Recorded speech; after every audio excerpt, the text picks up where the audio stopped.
The show starts in 3, 2, 1. Hello, everyone. Today we have another very special interview for you from Omaha, Nebraska. He's the host of the podcast Ahman Green's Gamer Lounge and the Esports head coach for Lakeland University. In his professional football career, he was selected to 4 Pro Bowls and holds many records for the Green Bay Packers, including the all-time franchise rushing record. His nickname is Batman, but we know him as Ahman Green. There goes that man's jock strap. Oh my God, did you see that? America's team? Yeah, right. Oh, baby, it's a big day in sports. There's nothing like battling it out with your teammates all season long to go win a championship. Green Bay's got it this year.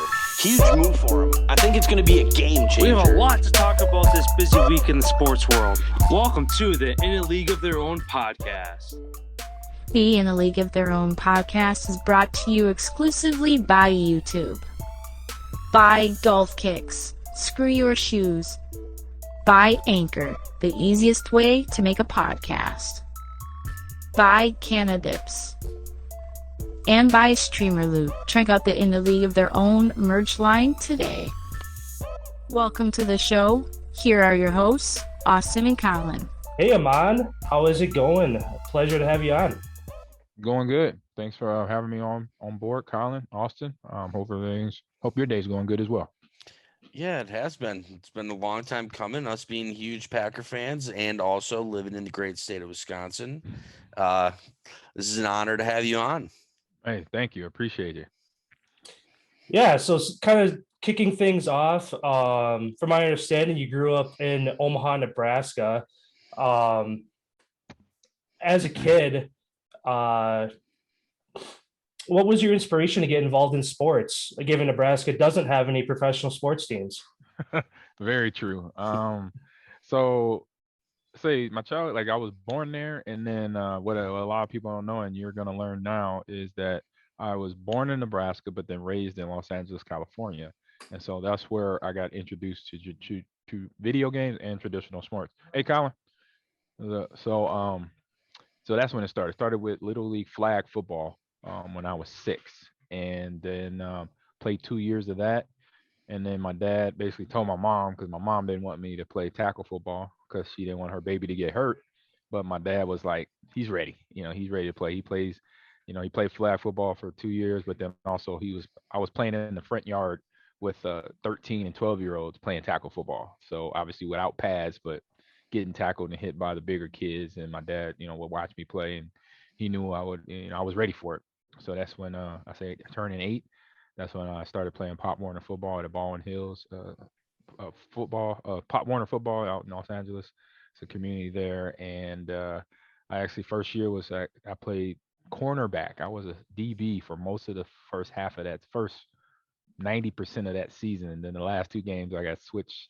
Finally got a chance to play running back. It was a quite an adventure for my first year of Pop Warner, which could have ended my career before it even got started. So that first season of tackle at Baldwin Hills, I don't know what I had did. I still don't know to this day. But my head coach at the time, his name was Coach Gary, and he had a little. I guess I was a thorn in his side as a player. I don't know how I could have done that at 8. I didn't talk a whole lot. I didn't run my mouth. I was one of them kids. I was raised basically told you speak when spoken to. So I was like, okay, I know I didn't say a lot to him as a player, and a coach. And I played flag football for 2 years, and I knew to listen to my coach and don't talk back, don't talk to teachers, parents, stuff like that. So I was like always curious on why he had that bone to pick with me. But as it was, I just played. I took it as okay. I just got to keep working hard. And that's where I guess I started to become a grinder. And it's like I'm just grinding this thing out, see how it goes. I like DB. I'm not the best at it. I knew that I had to cover the receiver. I knew I had to make sure I made tackles. But my footwork, my quickness, my side to side wasn't really great. But I had speed. So when a running back or a wide receiver would catch the ball on me, I knew I could run them down. I knew I had enough speed to catch them and tackle them. And so that was kind of like my MO. I would get beat on the pass, but then boom, I made the tackle. And so the season continued to go on, and it was brought to my attention by my teammates. Actually, they said, "Hey, man, we noticed that Coach Gary has it out for you. Seem like he's on you hard, and Ahman, all you do is practice hard, and you don't say much." And I'm like, "Right." I don't know. They was like, "You do anything to him? You say anything?" I'm like, "No." I said, "Because I would be in trouble with my mom or dad if like they found out that I was talking back or doing something I shouldn't have been doing with my coach." And so when they mentioned that, then I started, I was like thinking on my own, thinking back to all the stuff that happened during the season and things he would have me do. He had me run extra laps around the park for conditioning by myself. The whole team, we would run as a team. Then he's like, "Green, go get another lap." I'd be like, "What I do?" Okay. I'd be like, "All right." I'll be sitting there jogging, running around the park all by myself. Like, what did I do? I don't know. And so I brought it up with my dad, and he coached at the same park, but on a different team. And so he was on a younger team. I was on the team above his. And so I finally brought it to his attention. I said, "Dad, my teammates kind of mentioned this a couple weeks ago, and now I'm paying attention to it. I noticed it a little bit too. And he's not really, directly pointing me out, but he's doing things to let me know that, I did something wrong when I didn't." And my dad was like, "Okay, did you talk back to him? Did you say anything disrespectful, anything like that?" I'm like, "No, no." I said, "I'm pretty sure I know I didn't do that, because I knew better. I didn't get my butt whipping back then." So he's like, "All right, I'll go when we go to practice tomorrow. I'll go and have a conversation with Coach Gary." And so went to bed thinking that, went to school, came home, going to football practice, and then come back. We get to football practice, and I go off to my team. My dad goes off and find Coach Gary, and then probably within 5 minutes, I'm walking to where we start getting ready for practice, getting my shoes on, my shoulder pads on, and I hear this commotion, people yelling, screaming at each other, blah blah blah. And it's my dad and Coach Gary, and it's really more Coach Gary, and he's like stomping, making all of this big scene for nothing, and then he walks off the practice field, and I'm like, we're all looking at each other like that was our coach. Are we about to have practice? What's going on? So we didn't know. And then one of the administrators of the football facility or team organization that we played at practice at that park came over to the practice, say, "Hey, Coach Gary won't be coaching today." And so one of the assistants took over for the practice that day. And then come to find out, like the next day, he got fired. And reason why that happened is because so when my dad approached them, they started conversation about, you know, him doing what he was doing with me. And I guess, he took it the wrong way. And my dad was just asking the simple question, did Amon do anything? And what do I need to know as a parent to make sure he's okay or he's doing his job as a player to you? And then just set the coach off. And then from that point to it also been brought to the administrator's attention that he had done this to other players in the past before I got there. He would pick out one or two players and just pick on them and beat them up, make them run extra, make them, do extra things in practice, stuff like that was unnecessary for little kids. Because, we're 8 years old. We're just learning how to tie our shoes and maybe ride a bike, to be smart Alec to a parent at that, especially this is mid 80s where, there was a belt and it was punishment that I didn't want none of, and I was like, nope, I know what I need to do, what I don't need to do, things of that nature. So when that outburst happened and the coach took over, assistant took over, and he kind of told me, the assistant kind of, was like, Amon, I was going to step up and say something one day to Coach Gary because he always seemed to point you out. I was ready to do it. And obviously, unfortunately, this has happened. And so that week, we only had 2 games left. We had the game that Saturday and then the following Saturday. And then the assistant coach, I remember him saying, I've been wanting to do this all season, Amon. You are our running back right now. Because like early in the season, when they had me go play running back just for the defense to play, to give them a pitcher, he's like, you were pretty much unstoppable. Nobody could tackle you.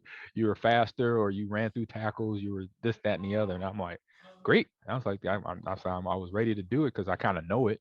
So I'm ready. And then boom, I have 2 good games running the ball. And then we end up going to another park the following season, over in Culver City, which wasn't far from where we were. So that was my first Pop Warner experience. And I had been through other things in my life at that time, me being a kid, but like, I'm busting my jaw up and stuff like that. But just having that from a football sense, and from a football experience, like, man, that could have ended my career. I could have went into depression. I could have went into not loving sports at all. Having this coach basically that picked me out of the bunch. And so, but I never looked at it out. But the way I looked at it in my head is, okay, I'm out of shape. Maybe he sees something that I don't see as an athlete. So he's the coach. He knows. So I basically got to get better, and I'm gonna keep working hard. I don't know. I guess he may think I'm saying something to him. I don't know what it is, but I'm not gonna argue. I can't argue. I'm a kid. But which I could have. I mean, I wasn't gonna get into it like a full blown argument, but I'm gonna say, hey, coach, what am I doing wrong so I could fix it? Just tell me that and I could make it right. But obviously, be honest, I didn't have the courage because I was 8 years old. He was an adult at that time to question that. So I was like, let me just keep working harder. I'll keep pushing myself, keep grinding in my head. Okay, I got to get better.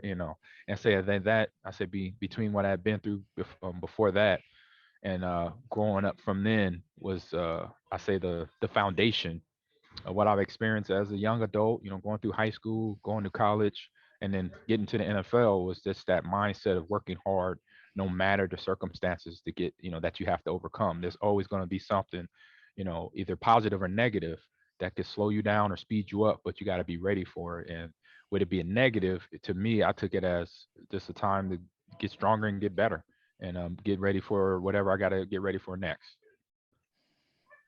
So needless to say, your experience starting out with football at a young age tested your limits, but in the end, it ended up working out. So, but I feel like in a lot of cases you hear professional athletes like, oh, I just had this epiphany, or like this kind of this perfect path to like, oh, I had to be a track runner or baseball player, or football player.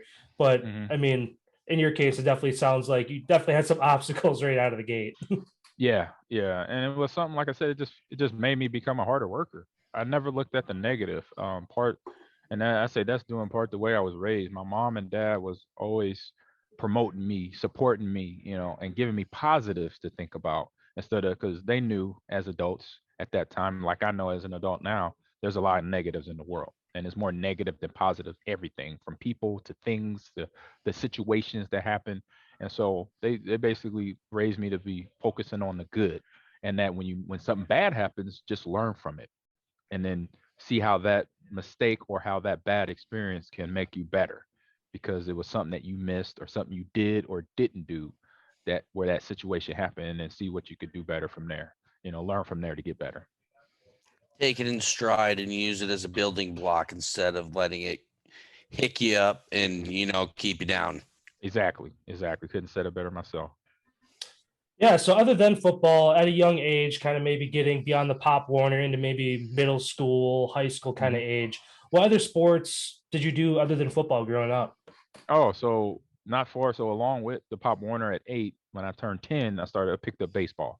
And Okay. again, I was already playing it in my neighborhood. It was California, so we got 70-degree weather most of the time. So we could get the little baseball bat or a stick and a tennis ball and go out in front our whole houses. It was we had a little patch of grass in the middle of the street called the Island, and we basically would go out there and play football, play baseball, race against one another, and see who was the fastest. So that was kind of part of my childhood growing up. So playing outside with my friends, which obviously still happens today in some places, but obviously there's more indoor things or more organized sports than anything. But I did the organized sports along with that. So like I said, age 10, that's when baseball started. And I found out within a couple, I said not even a full season, I was like, I love baseball too. I'm like, oh man, this is fun. And the cool thing about it, from the coaching side of it, our head coach named Coach Cliff, never forget his name, and he was a pitcher in the Negro leagues way back when, and so I kind of knew about that. My dad had talked about it every now and then. I knew who Jackie Robinson was and what he did for the baseball world and just for the world. I say for United States at the time, or the Civil Rights Act, movement and all that, and playing baseball, and actually before that, but playing baseball and all that. So I was like, oh, that's cool. I was like, he was a pro. He played against these guys, or he pitched against these big hitters, and so he was a pitcher. But obviously, being a coach, he knew everything about baseball that we needed to do and be prepared for as little leaguers. And he helped us out so much. He helped me out in terms of confidence. And because of that confidence I didn't have to talk to Coach Gary, the football coach, or just ask him a question, you know, it kind of brought out of me because I remember halfway through the season, I got used to hitting the ball really good. I say between fastball and a curveball was my favorite pitches to hit. And so Coach Cliff said to me one week, he said, Amon, I want to put you in lead off to start the game. I'm like, so you want me to be the first person up at bat? And he's like, yeah. He said, you're a solid hitter, and to get your speed, because you knew I was fast, to get you on the base path, you pretty much could still first, or still second, still third, get all the way home. And I'm like, I get it, okay, but I'm like, so I didn't say nothing. He's like, I was, I remember sitting there kind of quiet, but then I was like, you know what, I'm gonna say something, and it's nothing. I was like, all right, get past feeling like I'm disrespecting this adult here. I'm just like, let me just ask this question. And I said, can I think about it? That's all I was worried about. To say that. I said, can I think about it? And he said, yeah, just think about it. You don't have to do it. Now we play on Saturday. I think it was like a Wednesday or something. He said, just let me know before, like on Friday or Thursday that, if you're okay with it. And I did. I went home and I talked to my dad about it, and he was like, well, that's a kind of a privilege. That's a good thing that he wants you to lead off the game, knowing that you're a good hitter, a good base runner. And I was like, okay. I said, but I just, I was like, just too nervous right now. I don't know. I'm gonna go up there and freak out, and not swing the bat the way I usually, because I'm thinking about like, man, I'm gonna be the first out. I'm thinking that negative stuff. And he's like, no, don't think that. Just play ball like you've been playing. You're gonna be the first one hitting the ball before everybody else. You know, and he said, and another thing I remember, I just remember that was me being in the batting lineup, like third or fourth, I would get to see the pitcher pitch, and I could see how he's pitching, what pitches are his favorite. So that's where I became that good hitter. But from that, my coach was like, all right, we got to have him leading off. But now I won't have that time to prep, basically those early pitches to see. But then, once I talked to my dad and I came like Thursday or Friday and told coach, you know what, I'm gonna do it. I'll do it, no problem. And after that, then I just took to what my dad said about just being what you've been doing before that. Don't worry about being the first hitter. If you're hitting it or striking out, it's okay. You just get ready for the next time at bat. And then I just went out there. I can't remember if I got a hit or not, but I know I did good for the game. And pretty much every time I was out there on the baseball field, it was fun. We had amazing situations. We won, I think, that year, and then 4 years after that, we won four park championships in a row. We were pretty much undefeated, or we lost one or two games in a season, but we won four championships between. We had really good pitching. I had one time pitched a few games, being a lefty pitcher, and we know how special that is in baseball. Having a lefty thrower is different. I learned that we have a natural curveball to when I throw the ball, so that's something I don't have to really work for or test out. I could just grab the ball and throw it, and it throws people off. So I was like, oh, I'm learning stuff here. This pretty cool, which I did. Still today, I love learning things, and so learning that as a kid, that as a baseball player, I got stuff that just because I'm left-handed, that some righties don't throw naturally. I'm like, oh, okay, so that was cool. And then learning how to hit a curve, learning how to hit a changeup, which some of our pitchers were throwing, which a lot of pitchers at that park didn't throw. And to know I could do that in practice was just, all because of we had a really good coach and really good players that all basically came around. We're there together, to make a team effort, and it was great. So baseball was 10, and then as I grew up, basketball, I played volleyball in middle school, track once I got to high school.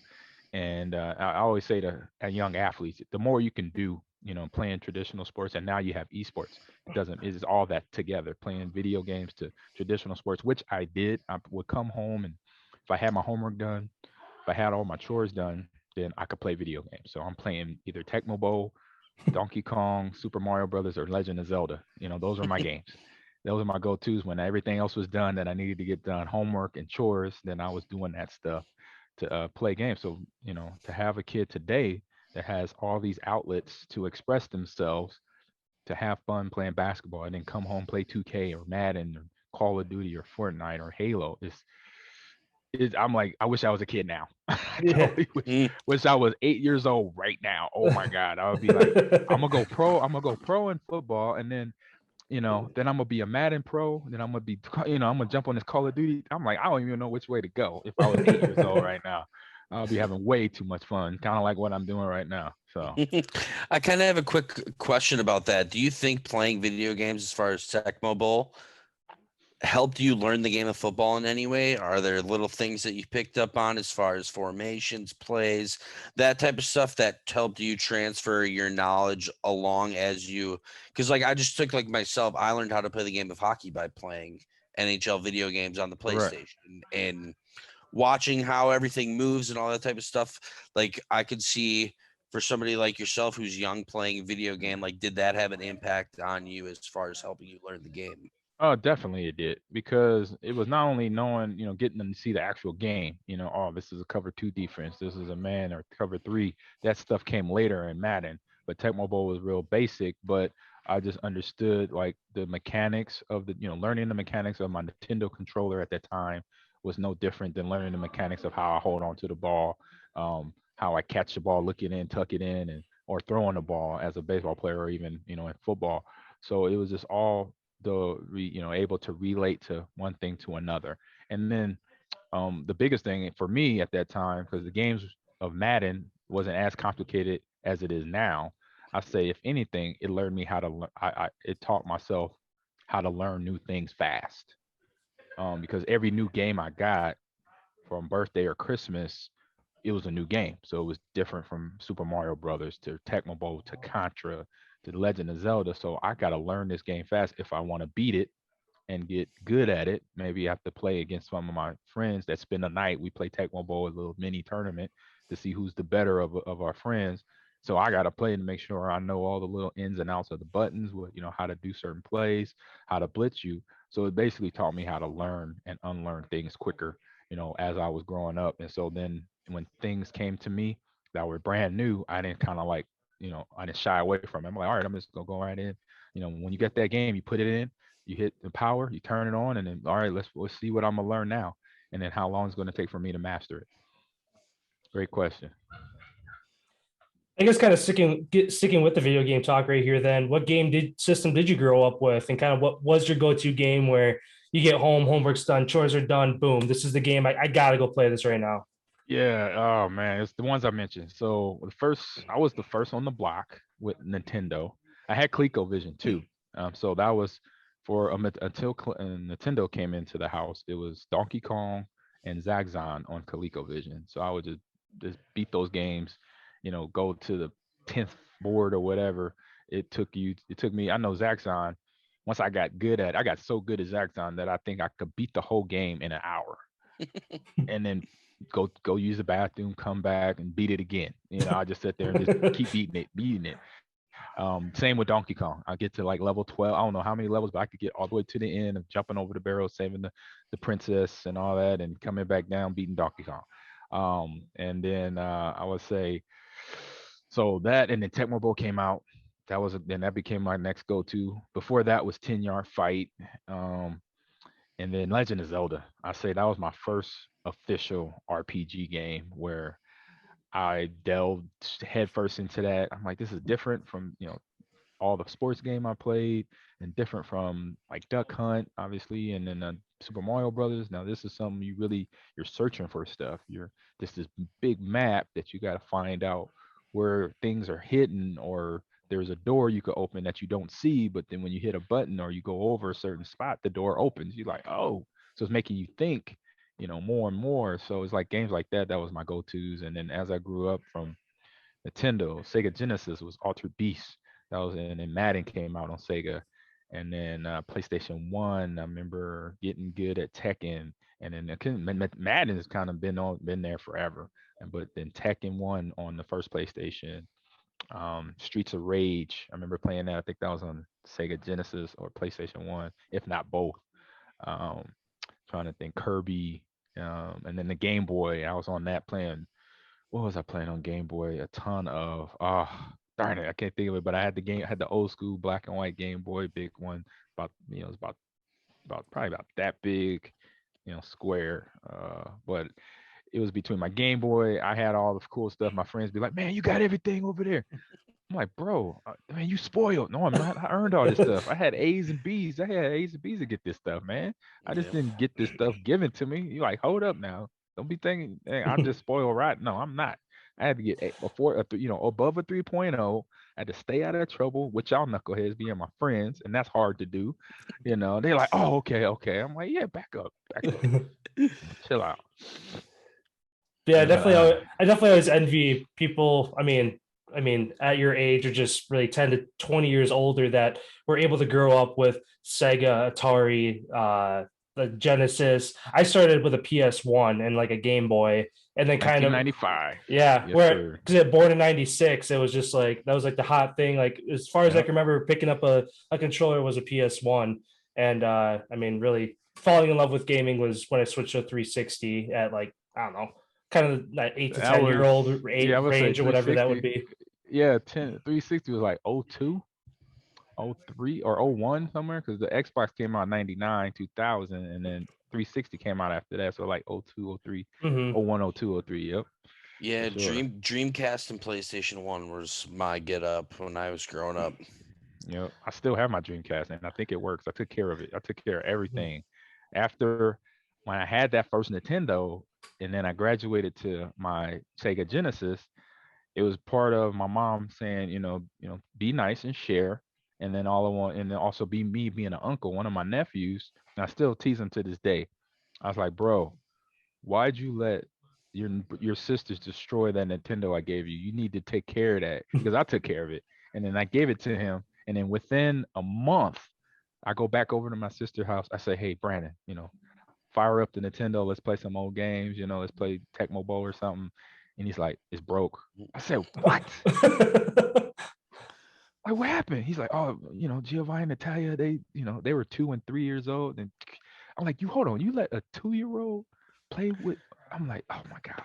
Said all the wires out of the controllers were frayed and Oh destroyed and no. and pulled. I was like, I told myself then, I am not giving away my console or computer ever again. I'm gonna keep it. And from then on, I did. I kept every system since then, and I'm just like, that just my heart was just broke. I was like, no, my Nintendo literally died. Rest in peace. Rest in peace, Ness. Rest in peace. Yeah, I guess kind of pivoting back to football here. Talking again about your success in Pop Warner, kind of switching to running back, baseball. You said volleyball, basketball. At what point did you really fully commit to football that you're like, all right, this is where I'm putting all my eggs in this basket? It wasn't until my junior year of high school. So we moved back to Nebraska my freshman year, going into freshman year of high school, and then all 3 years, first 3 years of high school was playing football, played baseball, ran track. Even though they're both in the spring, I was able to do it one year, my freshman year, and then part of my sophomore year, and then track kind of just took over because it was just more time and obviously more work than baseball. To be honest, because baseball player, you sometimes you barely sweat. You probably sweat more in BP than you do out in the field, or running track, obviously. So getting that under my belt and then finally focusing on that, I say it was probably my junior year where I focused. It was just mostly football and track. And then once I obviously start getting recruited for football, then it was okay. This is going to be a football thing. Hopefully, whatever school I decide to go to, they'll let me run track in the spring and or play baseball in the spring, because I still want to do that. And I knew guys did it before me. I Bo Jackson and other players was still able to play football in the fall, football, track in the spring, just to kind of give your body a break. I think it's a good thing to do, to give your body a break from the banging around instead of having spring football. But I still had to do spring football once I got to Nebraska. I was like, nah, I want to hit the baseball. I want to run the track. But it still was a great experience, and we had great football, going there in Lincoln, Nebraska. So then going from high school to college, was Nebraska your first choice? Was it your only choice? Did you get a scholarship to go there? Were there other Yes. schools that you were interested in going to, or was Yep. that number one? No, it was I did get a scholarship there. But no, it wasn't my only one. I made a good list, and I kind of just took it as I took it like anything else. I took it in stride, and I just didn't say, boom, I'm going to Nebraska because I live in Nebraska. I looked at the whole, college football scene that was recruiting me. I had schools from everywhere, have an opportunity to talk to, which was it felt, it was an honor. It was an honor. It was a privilege to get recruited by these schools from the West Coast, from Texas, from Florida, from Mississippi, from Alabama, upstate New York in terms of Syracuse and Penn State, and then the Big Ten, Michigan, Notre Dame area, and Wisconsin, and all these schools. It was like wow, it's like they know about me. I'm like, man, I didn't know, But my coach helped me out, helped a lot of us out on our high school team by sending videotapes to some of these schools, and so I was just like totally humble, like, man, I got this coach from Georgia, and I talked this coach from USC, and this UCLA coach came to my track meet. I'm like, okay. And so I had a lot of choices. And so I was just kind of, all right, what I'm gonna do? I'm gonna come down to one team or one school. And then once I sat down with mom and dad and kind of told me like, you kind of are on it's kind of a business thing, but you're kicking the tires of a new car, and you're trying to figure out, is this car going to work for you? You get to look under the hood, you get to test drive it, you get to check if the brakes work, check if the AC works. And then kind of when my dad put it like that, because we worked on cars a lot, and I would sit over his shoulder, or my grandfather sit over his shoulder, watch them fix the transmission or the braking line, clean that up. I was like, I get it, because I want to know that the car works, when I drive it, basically. And he's basically, yes, that's what you want to look for. When you get to that school, do you get along with the teachers, or do the teachers have what you want to learn? Do the school has the curriculum from an academic standpoint? And then from a football standpoint, that's the easy part. You've been playing football, so how you get along with your teammates, how you get along with the coaches. And then once you get really to the business of football, is this a run school or is this a passing school? Is this a run team or a passing team? I played defense too. I was a linebacker. What type of defense do they run? Things of that nature then started filtering in my head just because that conversation with my parents. And so I was like, oh, okay, it's not that hard. I was like, but I just got to make my visits and go from there. And so I had the 5 schools initially was Notre Dame, Michigan, Nebraska, Penn State, and Arizona on Wildcats. And at that time, Arizona, everybody's like, Arizona, why? I'm like, Arizona was, if you look at 1995, 1994, they were actually ranked in the top 10 back then. They had guys like, for example, Teddy Bruschi was their middle linebacker. And, and they had a couple other guys. A guy named Spurlock, who was a strong safety. I think he was all Pac-10 at that time. I think he went to the NFL as well, along with Teddy Bruschi. So they had good players that were on that team that made up that team. All-American linebacker named Charlie Camp, who recruited me. And so I took my visit there first, and then second visit was to Lincoln, and then Michigan, and then Notre Dame. And then my one of my fifth visit was going to be Penn State, but they wanted me to verbally commit before I even came and kicked the tires. So I was like, nah. I said, that kind of makes me feel uncomfortable. And then I don't want to, once I talked to my dad and my brothers about it, they was like, no, you could maybe be the bad guy, because if you say you're going to go there and then you don't go there, and then everybody's going to be like, oh, he's deceiving. He lied to Penn State, and I'm like, that makes sense. So I was like, okay. So I told them over the phone. It was actually tough, because I was like, man, I got to tell this school I'm not going to come on their visit. So it took it took a little time for me to let them know, but I did. I finally got on the phone and talked to their recruiting coach and said, I'm not going to come on the visit, because I'm not comfortable with basically saying I'm a come there, and then I might get there and might not like the trip, might not like the town, the people, the coaches, the team, stuff like that. So I didn't make that trip, but I made all the other trips, and it boiled down to basically, me, you know, I figured out, like, I had been close in high school and in little league of winning. I know in little league baseball, like I mentioned, I won a championship, won some championships. So, but outside of baseball, I hadn't won any yet in football. Got close, but no cigar. So I was like, I want to be on a team where we could do some things. We can win a national title.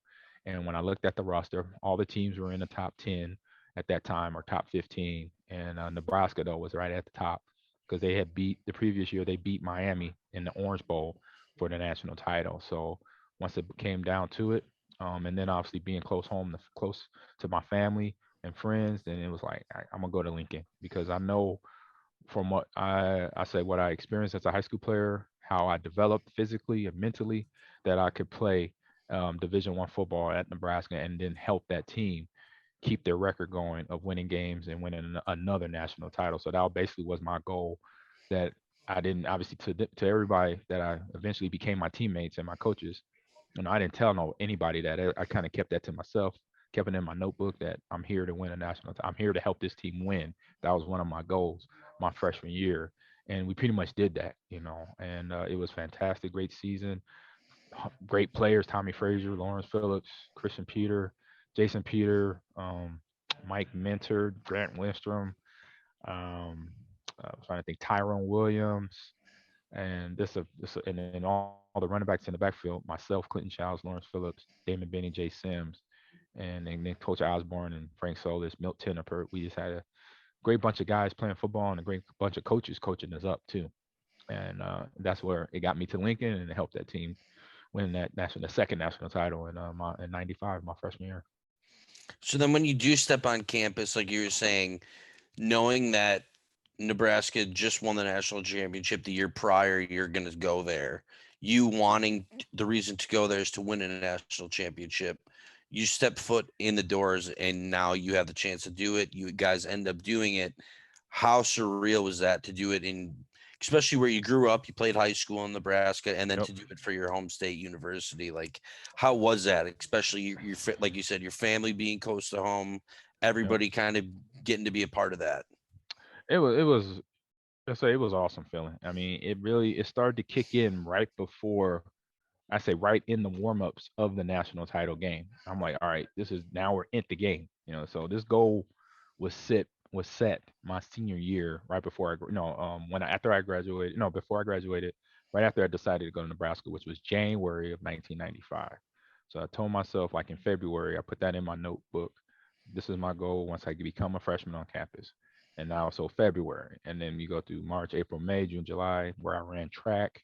I played in an All-Star game, and then finally gets to Lincoln, Nebraska summer camp, two-a-day camp practice. And I get there, I'm the fifth back on the depth chart. And for me, I was just happy to be there. If I played a lot, if I didn't play a lot, I didn't care, because I was just gonna, when my time came, I was gonna make sure I took full advantage of it. If it was just scrap time, if it was 2 minutes left in the game, we were up by 40, which it was a lot. I'm getting carries. I don't care. I'm helping this team. I'm helping myself get better. I'm getting used to the game. So it's like, basically, I don't care what I need to do, but I'll do it, to help this team win, and not be one of those players that is complaining about not playing and not being the person getting them. I wasn't worried about it. I'm gonna get the ball, or if I don't, so what? I get to play college football. And just all that didn't come, like I said, just kind of hit me in the warm-ups. Then I'm like, all right, now it's the moment to play, even though this moment is not on me, it's on my other teammates too. It's on all of us. It's a team effort. So once I then told myself that too, then I felt relaxed. Like, I wasn't starting, excuse me, I wasn't starting the game. My teammate Lawrence started the game, and he had a fantastic game. I think he had over 200 yards rushing, 2 touchdowns, and I was his backup. And I had a touchdown. I had like 50, 60 yards rushing as a true freshman. The year before, I was in high school running the ball. So to do that as a freshman, to be a part of that team, that game, and what we did to the Florida Gators, it was something that I think it's still, I mean, I know for a fact it's still in the record books, from the score of the game to the stats of the game. And then what we did that whole season, the average per yards that we had rushing, the defensive turnovers we had, the sacks, and just the whole full team effort. Special teams, we had the most kickoff returns and punt returns, or punt blocks for touchdowns that year. And so it basically solidified a dream of me being a part of a team that definitely took the word team seriously, and that we all work together to do our jobs. And then I kind of have a two-part question here for you. One, how, I guess, important is it, like you said, to finally win that championship, that camaraderie of what it is to actually be a team and everybody loving each other and all buying into the same, because if one person doesn't, that's all it takes to ruin the whole, to find, like, how important was that, and how, I guess, important was it for your coach to bring your guys together to do that? And then how much did you guys do it yourselves, like relied upon your team, the older leaders on your team, Mm-hmm. to say, hey, this is the group of guys we got, let's not waste this? Yeah, and I say I could speak on that as a coach now myself. That's what you look for in your players. Like I'm recruiting. I'm not. I coached high school football for a while, but now I'm coaching esports. So I'm looking when I look at the esports player, I look for somebody that actually has the passion to be competitive in their game, and or just a passion for video games themselves. And then after that, I look for players that could be coachable. So when I tell them something, I teach them something, I show them something in practice, they're willing to and do it. And with not a whole lot of pushback or questions. And if they have questions, just questions to keep me on my toes as a coach, and that's okay. And I always, recommend. I say, hey guys, girls, ask me questions. Let me know. I don't know everything, and if I don't know the answer, I'm gonna find out. And that's what Coach Osborne and his coaching staff would do with us. We would have conversations, for us to get things, to understand what certain defenses look like that we were going to face, or certain offenses our defense was going to face, to make sure the defensive players are in the right position to win. And the same for us, that offensive players would be in the right play, the right position, know the right technique to win the play, to make sure that's a successful play, so we could score points or just gain yards. So as a coach, they made sure that we knew our job, we knew our role, and that we knew that we did our jobs to not only win the game, but we did it to support one another. And then amongst the players, it was basically it was accountability. So that was already being taught by the coaches, but among us in the locker room, when we did have a bad practice, the captain stepped up. They said, "Hey, man, that practice wasn't good. This is why it wasn't good, and that's what we got to do to get better. Because if we don't, we're gonna lose games on Sunday. On Saturday. We got this team coming into town, or we got to go to this school and play them. And if we if we play like we practice today, that record is not gonna. We're gonna get a loss. And so it's that type of motivation, that type of conversation that we knew was like, okay, this is on us. The coaches, they give us a game plan. They put us through practice. They make us, not make us, but we got to hit the weight room, and then we watch more film. But then we're the ones, initiating the plays that we're running the plays. We're getting tackled. We're being hit. We're hitting somebody. We're actually doing the physical work. So for that to work, we better make sure that we obviously, one, stay out of trouble, two, hit the weight room, three, have our grades. Obviously, probably one, have our grades right, so we could be eligible to be on the field. And that's one thing all the coaching staff promoted, that make sure all our players had a 3.0 or higher, and a lot of us did. A lot of us was academic All Americans. My freshman year, I was freshman newcomer of the year and honor roll for freshman of the year, because I knew that if my grades weren't right, I wasn't going to play. But that was stuff I knew from all the way back in grade school, that just followed with me all the way through high school and college. But every other player was on the same mindset because of what we were taught. So that locker room was probably just as important, if not more important, than the coaching staff as well. That plays perfectly into the second part of my question. Now going to your junior year, where you have your best season in college, arguably, you become a leader of that team. Were you one of the type of guys that stepped up and used your voice, or did you let your play on the field just do the talking for? Like, were you the type of leader that set your example? Obviously, you said you take pride in your academics, which is huge for a leader in college. I feel like, to Mhm. set that example of doing it all around the clock instead of just on the field. Where were you the type of leader that was quiet and spoken up when you felt like need be, or just did your talking on the field? I say it was probably more talking on the field. I did have times and where the coaching staff had us talk to the team.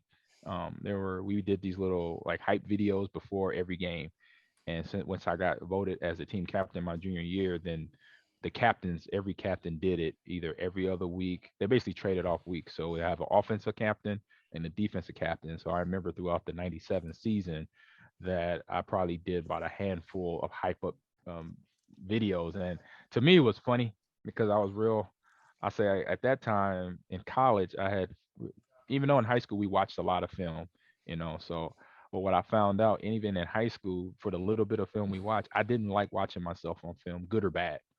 You know, if I had a good game or a bad game, I didn't watch my film. It was just something that I guess I had a thing for, and eventually I got over it once I got to Nebraska, because between talking to our sports guy psychologist and then talking to my coach, they was like, "Well, Amon, you got to watch the film because you're gonna learn from your mistakes if you have any, and then it's gonna help you get better." And then once they kind of said that simpleness of getting better and then learn from my mistakes, I was like, all right, I got it. So I got to cringe through me getting used to seeing me. Like, you know how some people say, I don't like my voice. I don't want to hear myself talk. That's how I didn't want to see myself play football. Which was you would have thought, oh man, I'm watching all my highlight tapes. It's like, bro, I did not. It just was something, but I got over it. I had to get over it. For one, I got to watch film. You know, and so once I got over it, then I was like, I got it. This thing is gonna watching this film, breaking it down. It's gonna help me get better. What I need to do as a running back, and so doing that helped. So it was just something that like I said, just it took a little time, but I got there. So kind of looking back just at your whole college experience at Lincoln, coming onto the scene as a freshman, seeing success right off the bat, obviously talking about again your junior year probably being one of your best years.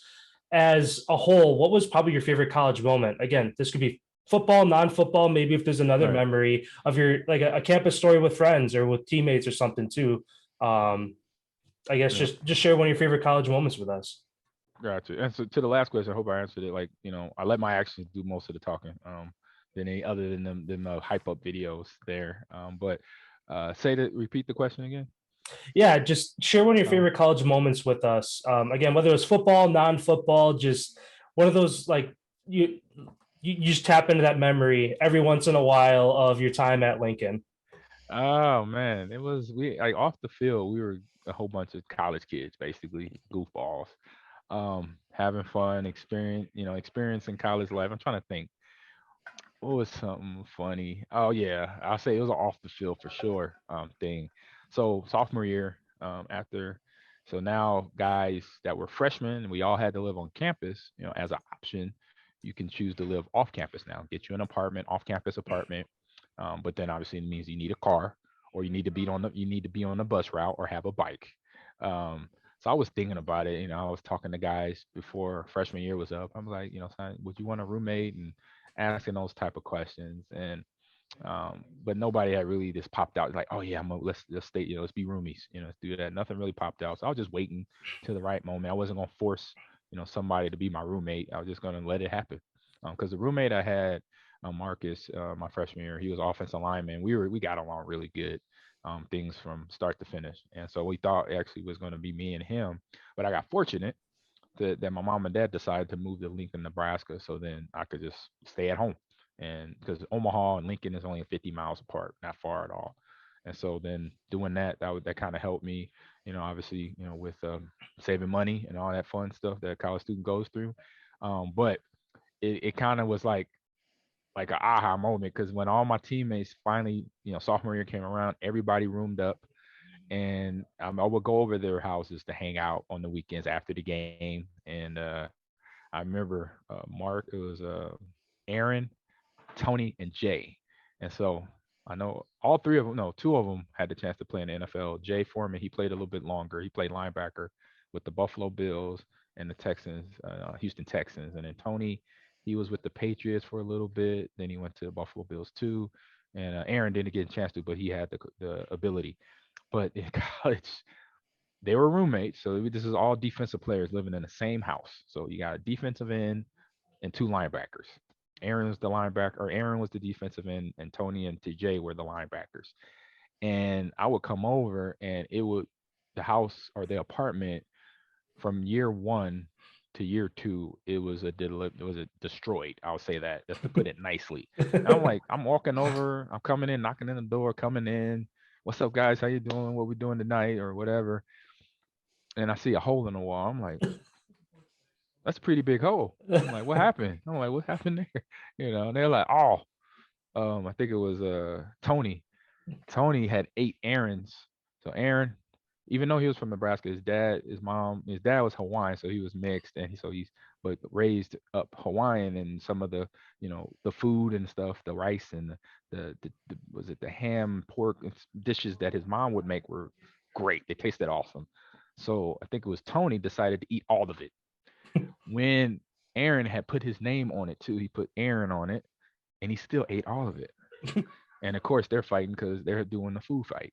I'm like, dude. And I was like, who got thrown into the wall? He said, Aaron. That's like, I throw Tooney into the wall because obviously he's a D lineman or, defensive end. He's a little bit bigger. So I'm like, see, that's why I don't have a roommate. Y'all destroying stuff. Now you got your deposit. You lost it right there. I'm like, deposit is gone. So stuff like that. That wasn't the only fight. It was many others. I was like, every time something else was broken or dismantled from, microwave broken, slammed in the ground, destroyed. I'm like, you're destroying stuff that you now have to pay back. Y'all realize this. Oh, I was mad. I'm like, see, letting your emotion. I can't. That's why I was like, I love y'all to death. Y'all my teammates, but I didn't want this to happen. so yeah, that kept me. I was like, all right, I'm good. I did pretty good, because they would say, oh, you living with your mama again? I'm like, look, we get along. Every now and then she cooks for me. I'm like, so this not a bad deal. I get to save a little money, you know. They're like, man, you suck. I'm like, wait, don't be mad at me. I'm like, I can't help it. They decide, and then I didn't even ask them. They just said it's told me. I'm like, I was ready to room up with one of you knuckleheads, but I'm glad I didn't. 'Cause y'all got problems. I love y'all to death. Y'all my teammates, but y'all got problems.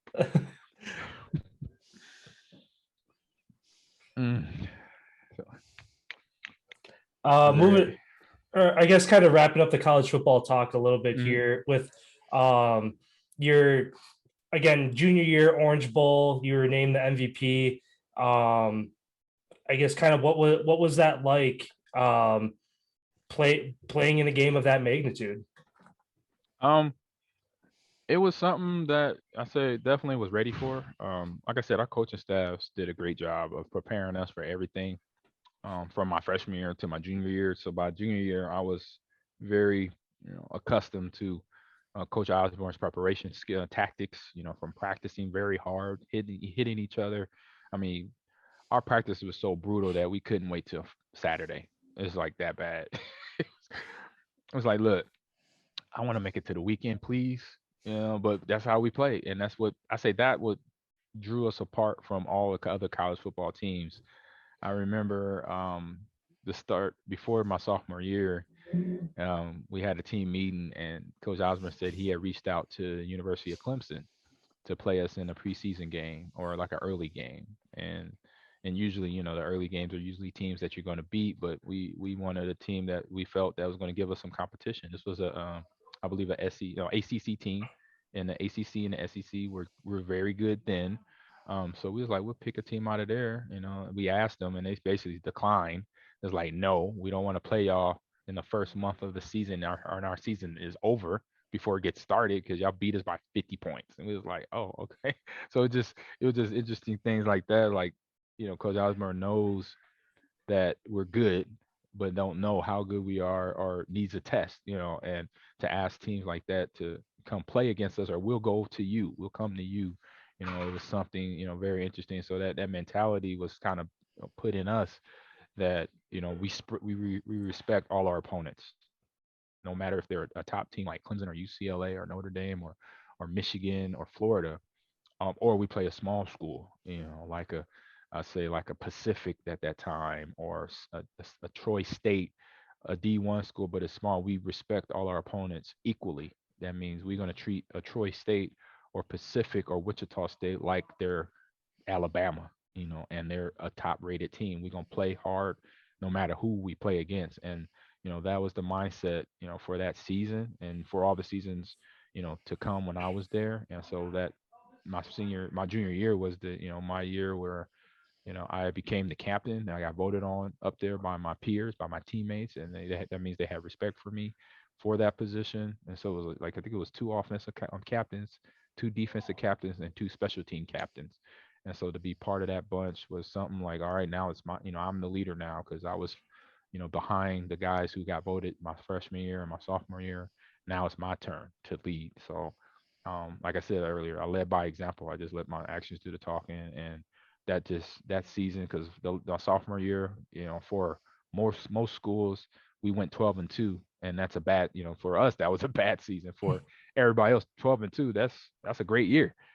Coaches are ecstatic, players are happy. For us, we were disappointed because we knew where our goals were set. They were set very high, and so we made it. We did make it to a bowl game. We played in the Orange Bowl, but it wasn't for the national title, and so that year propelled us with the motivation to do what we did in the 97 season. Awesome. Well, kind of, I guess, transitioning then, your college career is done. You realize at that point, with the success you had, that making it to the professional level is a obtainable goal.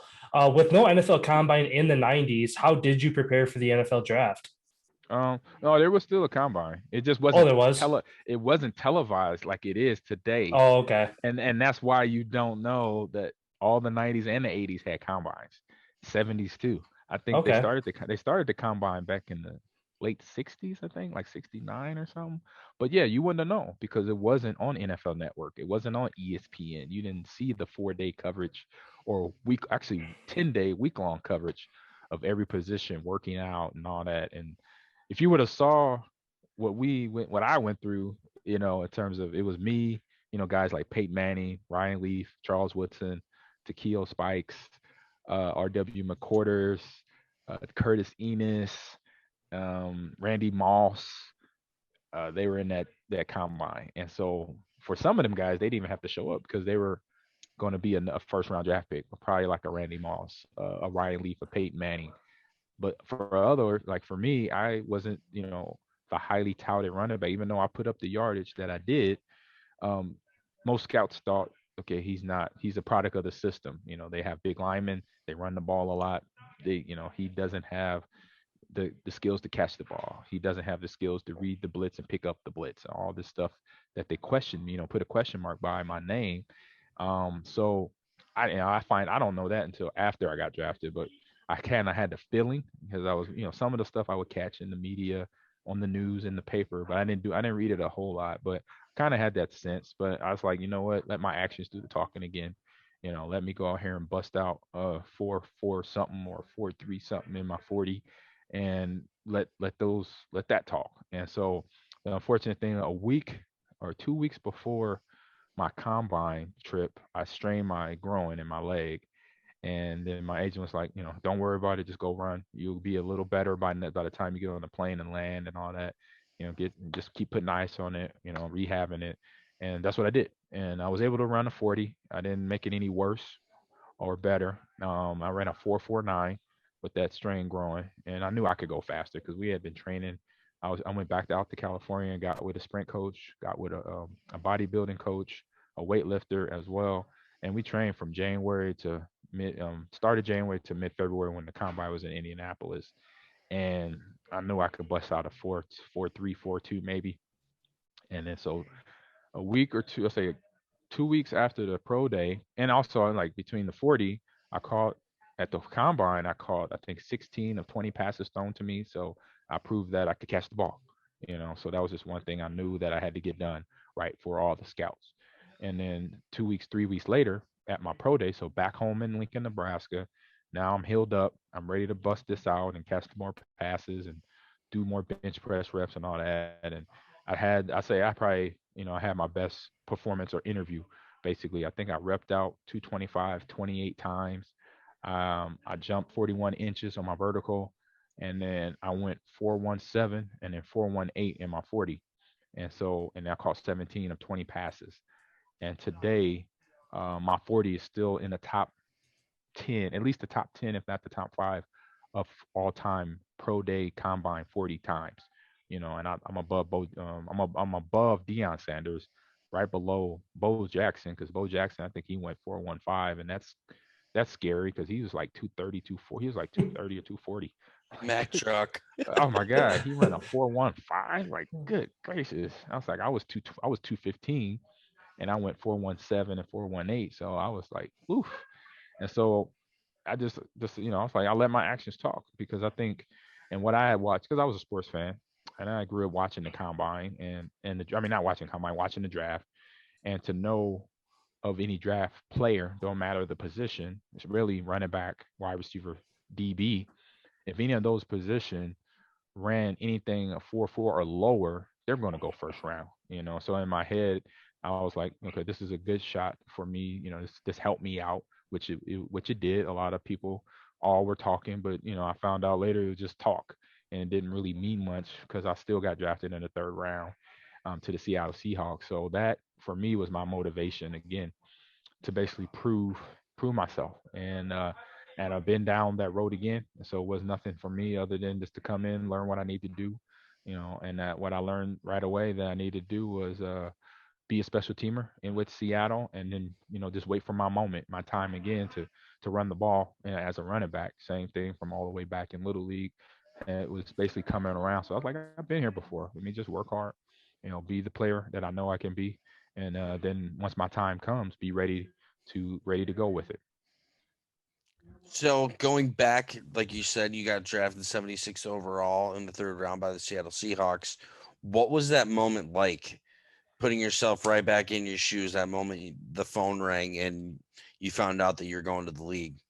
I say the moment it happened, I was in my agent's office, Lee Steinberg's office, and I was with my friends and family. My brother and my oldest brother Jerry was there. It was a great feeling. It was a long day because actually that was the day the combine, or that was the time the combine was. I believe it was all in one day. It wasn't Yep. spread out It used to over be. Yep. over 3-4 days like it is now. And again, it was televised. Most of it was televised. So a lot of this wasn't televised, but it was all day long. Oh no, it was televised, it's just all day long. So 12 o'clock East Coast time is when it started, but that's 9 o'clock Pacific Standard Time. So I was in California.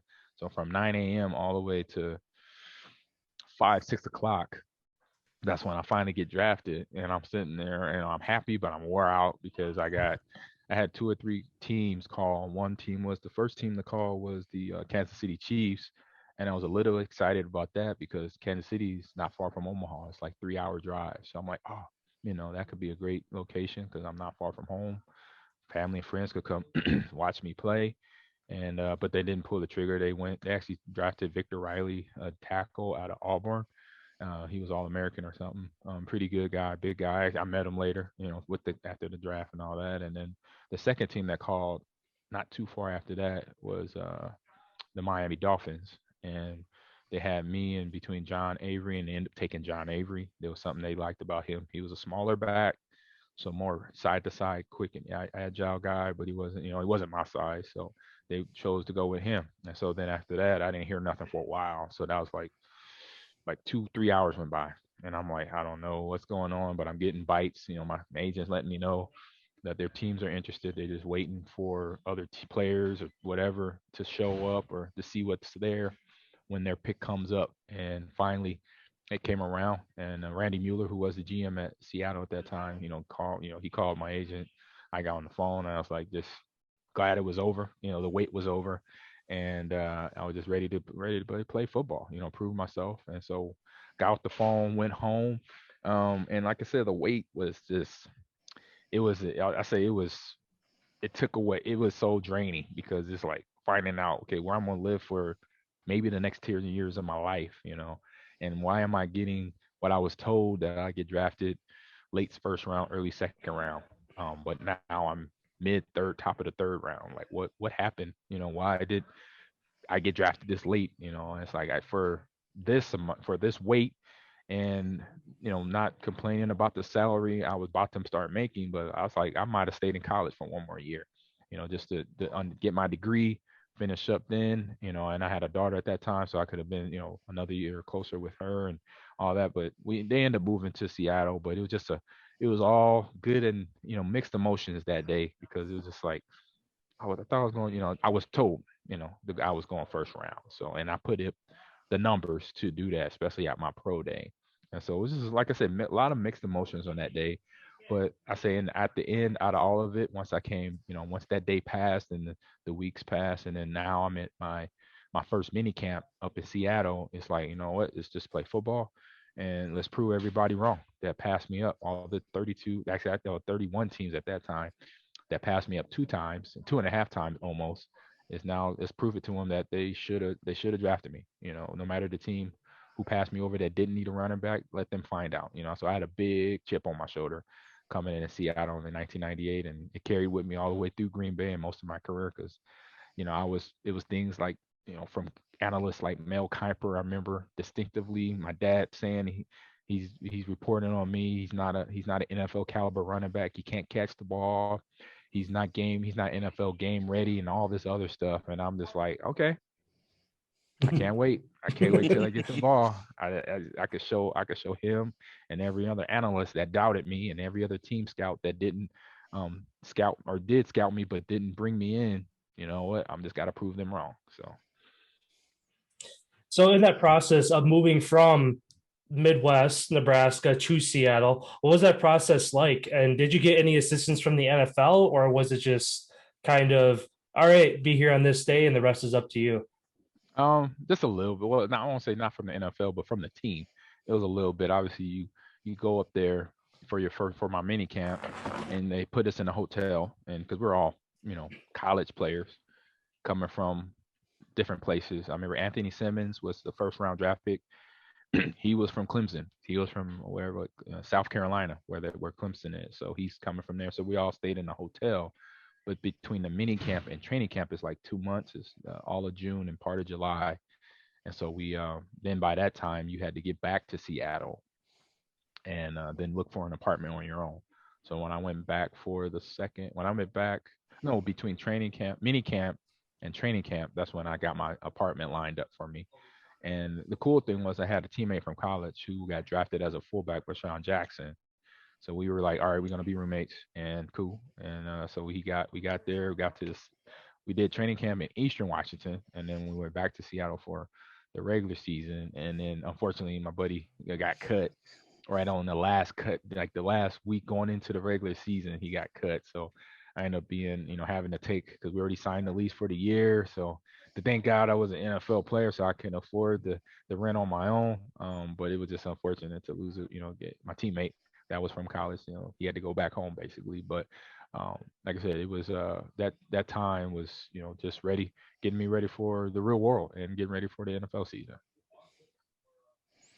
So then skipping forward after you're all settled in Seattle there for the year and a half, a little bit more than that you were there, then you got traded to the Green Bay Packers. What was that like being a part of an official NFL trade?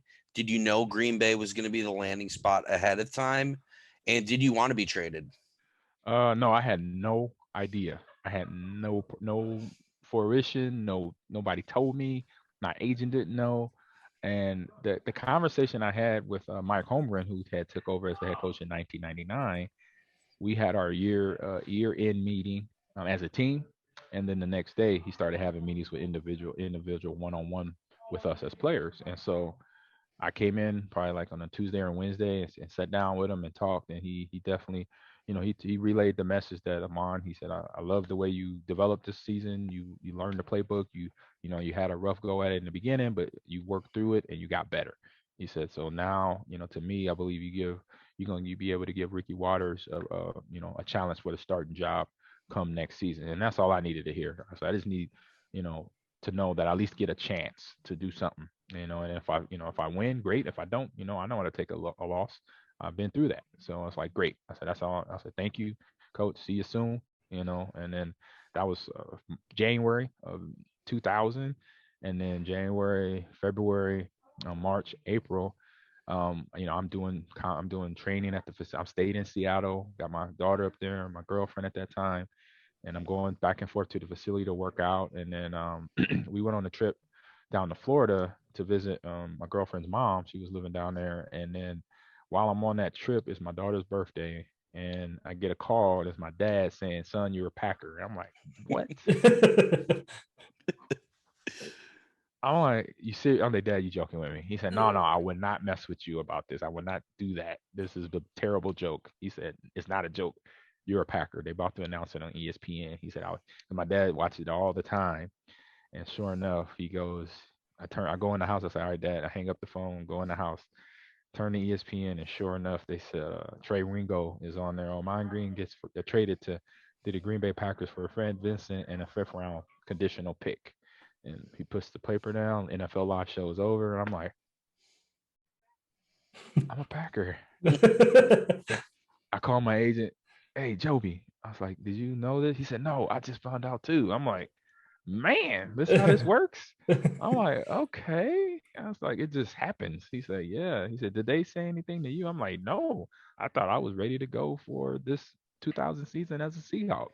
I'm all geared up for that, and now I gotta just adjust a little bit back to the Midwest, and then back to cold weather and all that fun stuff. But new team. So yeah, I get here, and the great thing is great players here. Not only great players like on the field players, but great people. William Henderson, Dorsey Levens, Brett Favre, Leroy Butler, Gilbert Brown, those guys, Santana Dawson.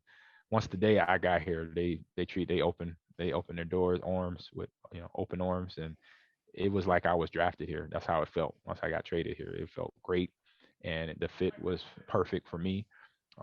Again, my mindset was just work hard and just wait for my opportunity, and whatever they give me, if which I came in, they say you're gonna, return kicks like you did in Seattle, and you're gonna back up Dorsey Levens. I said, I could do that. I said that's no problem. I like this guy, and not only, you know, before coming in, before I even met him as a person, but I knew I liked him. I mean, I liked him because he was a fellow running back, so we have that relation. We can relate on that level. And then he played at Notre Dame. I watched him in college, and he played at Georgia Tech, so I knew of him. So it was pretty cool. Me as a sports fan, like, man, I knew this dude. He was on the Super Bowl team too, and he played college football just like I did at these schools, different schools, but same level. So it was like a lot of respect for him. And then once I met him, I was like, man, he's even a great dude in person. He brought me in, took me under his wing, and helped me out my first year here in Green Bay. And so, we just saw each other this past weekend, so we still talk like, we haven't missed a date, haven't missed a beat. And it was players like him that helped my transition from Green Bay to Seattle a lot. I say 100% easier. So then you did happen to mention great old number 4, his name, Brett Favre. What was that like at that time after winning the 96 Super Bowl? It's been a couple years. Mm-hmm. Brett Favre's established himself, obviously, as one of the greats. What was that like being around him? Just him as a Packer, like, what was that like just stepping into that and being around somebody who everybody knows is like one of the gods? Yeah, it was. I mean, for all those players, being in Packer fandom, which you guys are definitely well aware of, they were all all gods and great players, Hall of Famers, potential future Hall of Famer players. And so I knew this too. I was a sports fan. I remember my sophomore year at Nebraska watching that Super Bowl at a friend, one of my teammates' house. And it's like, man, these dudes. I knew Brett, I knew Will, Henderson. I mean, I knew of them because I watched them on the TV, so I knew that whole roster. And I didn't know no New England Patriots other than Teddy Bruce. I think, was he even on the team then? I'm not even sure if Teddy was even on the team. He might have been. And so I think that was the only New England Patriot I knew. But I knew all the Packers because being in the Midwest, we would get Packer games, Denver games, Bear games, or Kansas City Chief games. So we got 4 professional teams tuning in. We could tune in on regular TV back then. So I knew them very well. So now it's just me as a sportsman, like, man, this is cool. And I'm sitting here in a locker room that has Dorsey Levens, I got Leroy Butler, has Brett, has the Gravedigger, Gilbert Brown, Santana Dotson, these guys, Craig Newsome, that played in the Super Bowl, and they know how to get there. They've done it twice. They won one, lost one, so they know how to get there. So it just, for me to be around all of them, including Brett, was like, I got to bring my A game. I got to make sure that once I get on the offensive side of the ball, beyond special teams, that I do my job and I do it great. I do it well, and work hard to be that running back they expect me to be here. And at the time, I just came in as the backup, which I was fine, which I was 100% okay with, because that's what I was told I needed to do. And it's like, all right, let's do it. But like I said, it was time to bring the best football that I could have in my life. Even though up until that moment, it could have been at Nebraska or even my days in Seattle. But now it's like, got to be a little bit better. These guys are really good here. They did it twice. They've been to the Super Bowl, to the mountaintop twice. And so I got to make sure it's right up there with them. So you do finally get the starting job and immediately see success. Your first 3 seasons, 1,000-yard seasons, going into your 2003 season, which statistically was one of your best seasons. What was different about that year where you took that jump from still over 1,000 yards, but boom, now all of a sudden you're over 1,800 yards. Like what was different? Was it just seeing the game differently, the playbook? What was different about that year? It was a little bit of all that. I would say between '03 or between '01 to the '03 and '04 season, we had Edgar Bennett had come in as an assistant to our assistant running backs coach, Sylvester Crooms, and Sly was probably the best coach from Coach Osborne that I had. They were probably neck and neck because he gave it to you straight. He criticized you, but it was in a professional way to make sure you understand that he's helping you get better. He didn't yell a lot, and he was straight to the point. There was no sugarcoating stuff, which I was accustomed to between my dad raising me, between the coaches I had. So I knew how to take that constructive criticism to get better. And then when Edgar came in, so you got a former player who just played, he just retired and he was in both Super Bowls as well. But now he's coaching us. And so he's taking us through his eyes as he sees as a former player on either things that he either knew when he played or what he would have known and wish somebody had told him when he was playing. And so now he could do that with us. He could give us all the little pointers, all the little hacks, tips, things that we need to know as a running back group to get better and be the best. From picking up blitzes, how to read a defense, how to read our O linemen to when they get to their run fits. And that was the biggest thing they both did together. So Sylvester or Sly, we called him Coach Sly, and EB, they basically decided one year, I think it was the '03 season. It was actually part of the '02 going into the '03 year that, you know what, we're going to have some of our meetings during the week, Wednesday and Thursday meeting.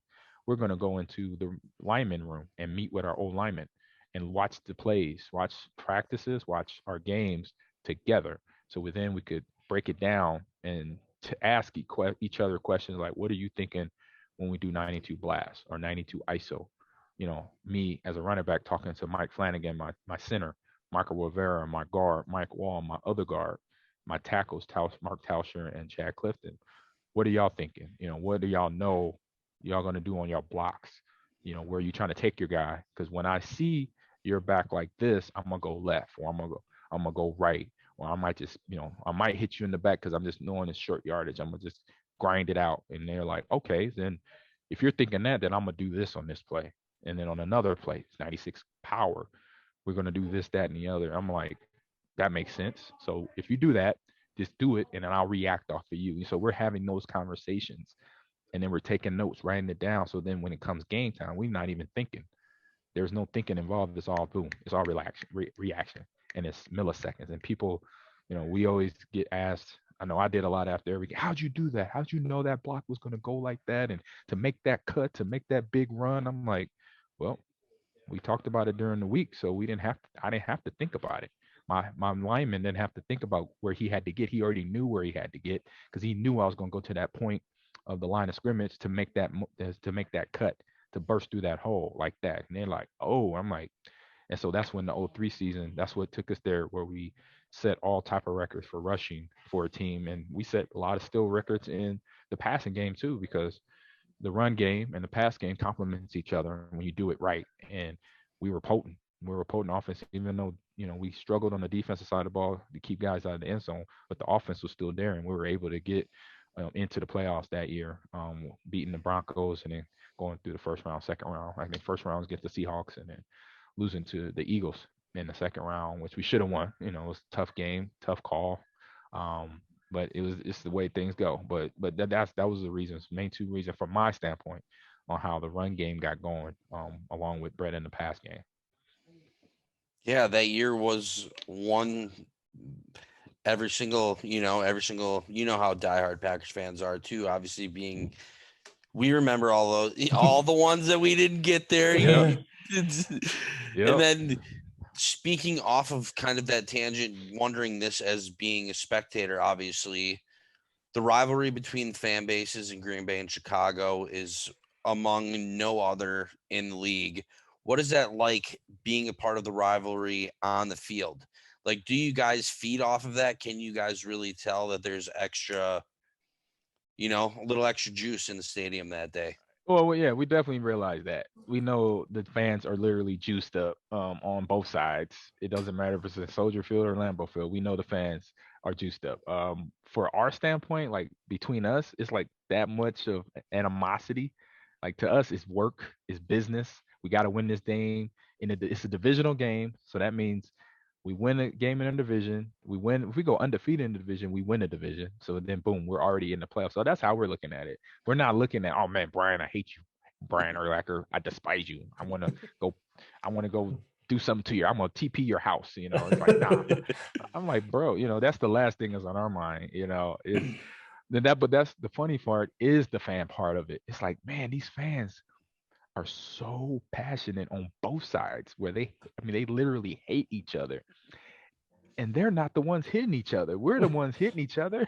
The fans are, they're sitting next to each other in the stands. They're booing us or they're booing the other team, but they're not booing the fan. They might be booing the fan next to them. Who knows?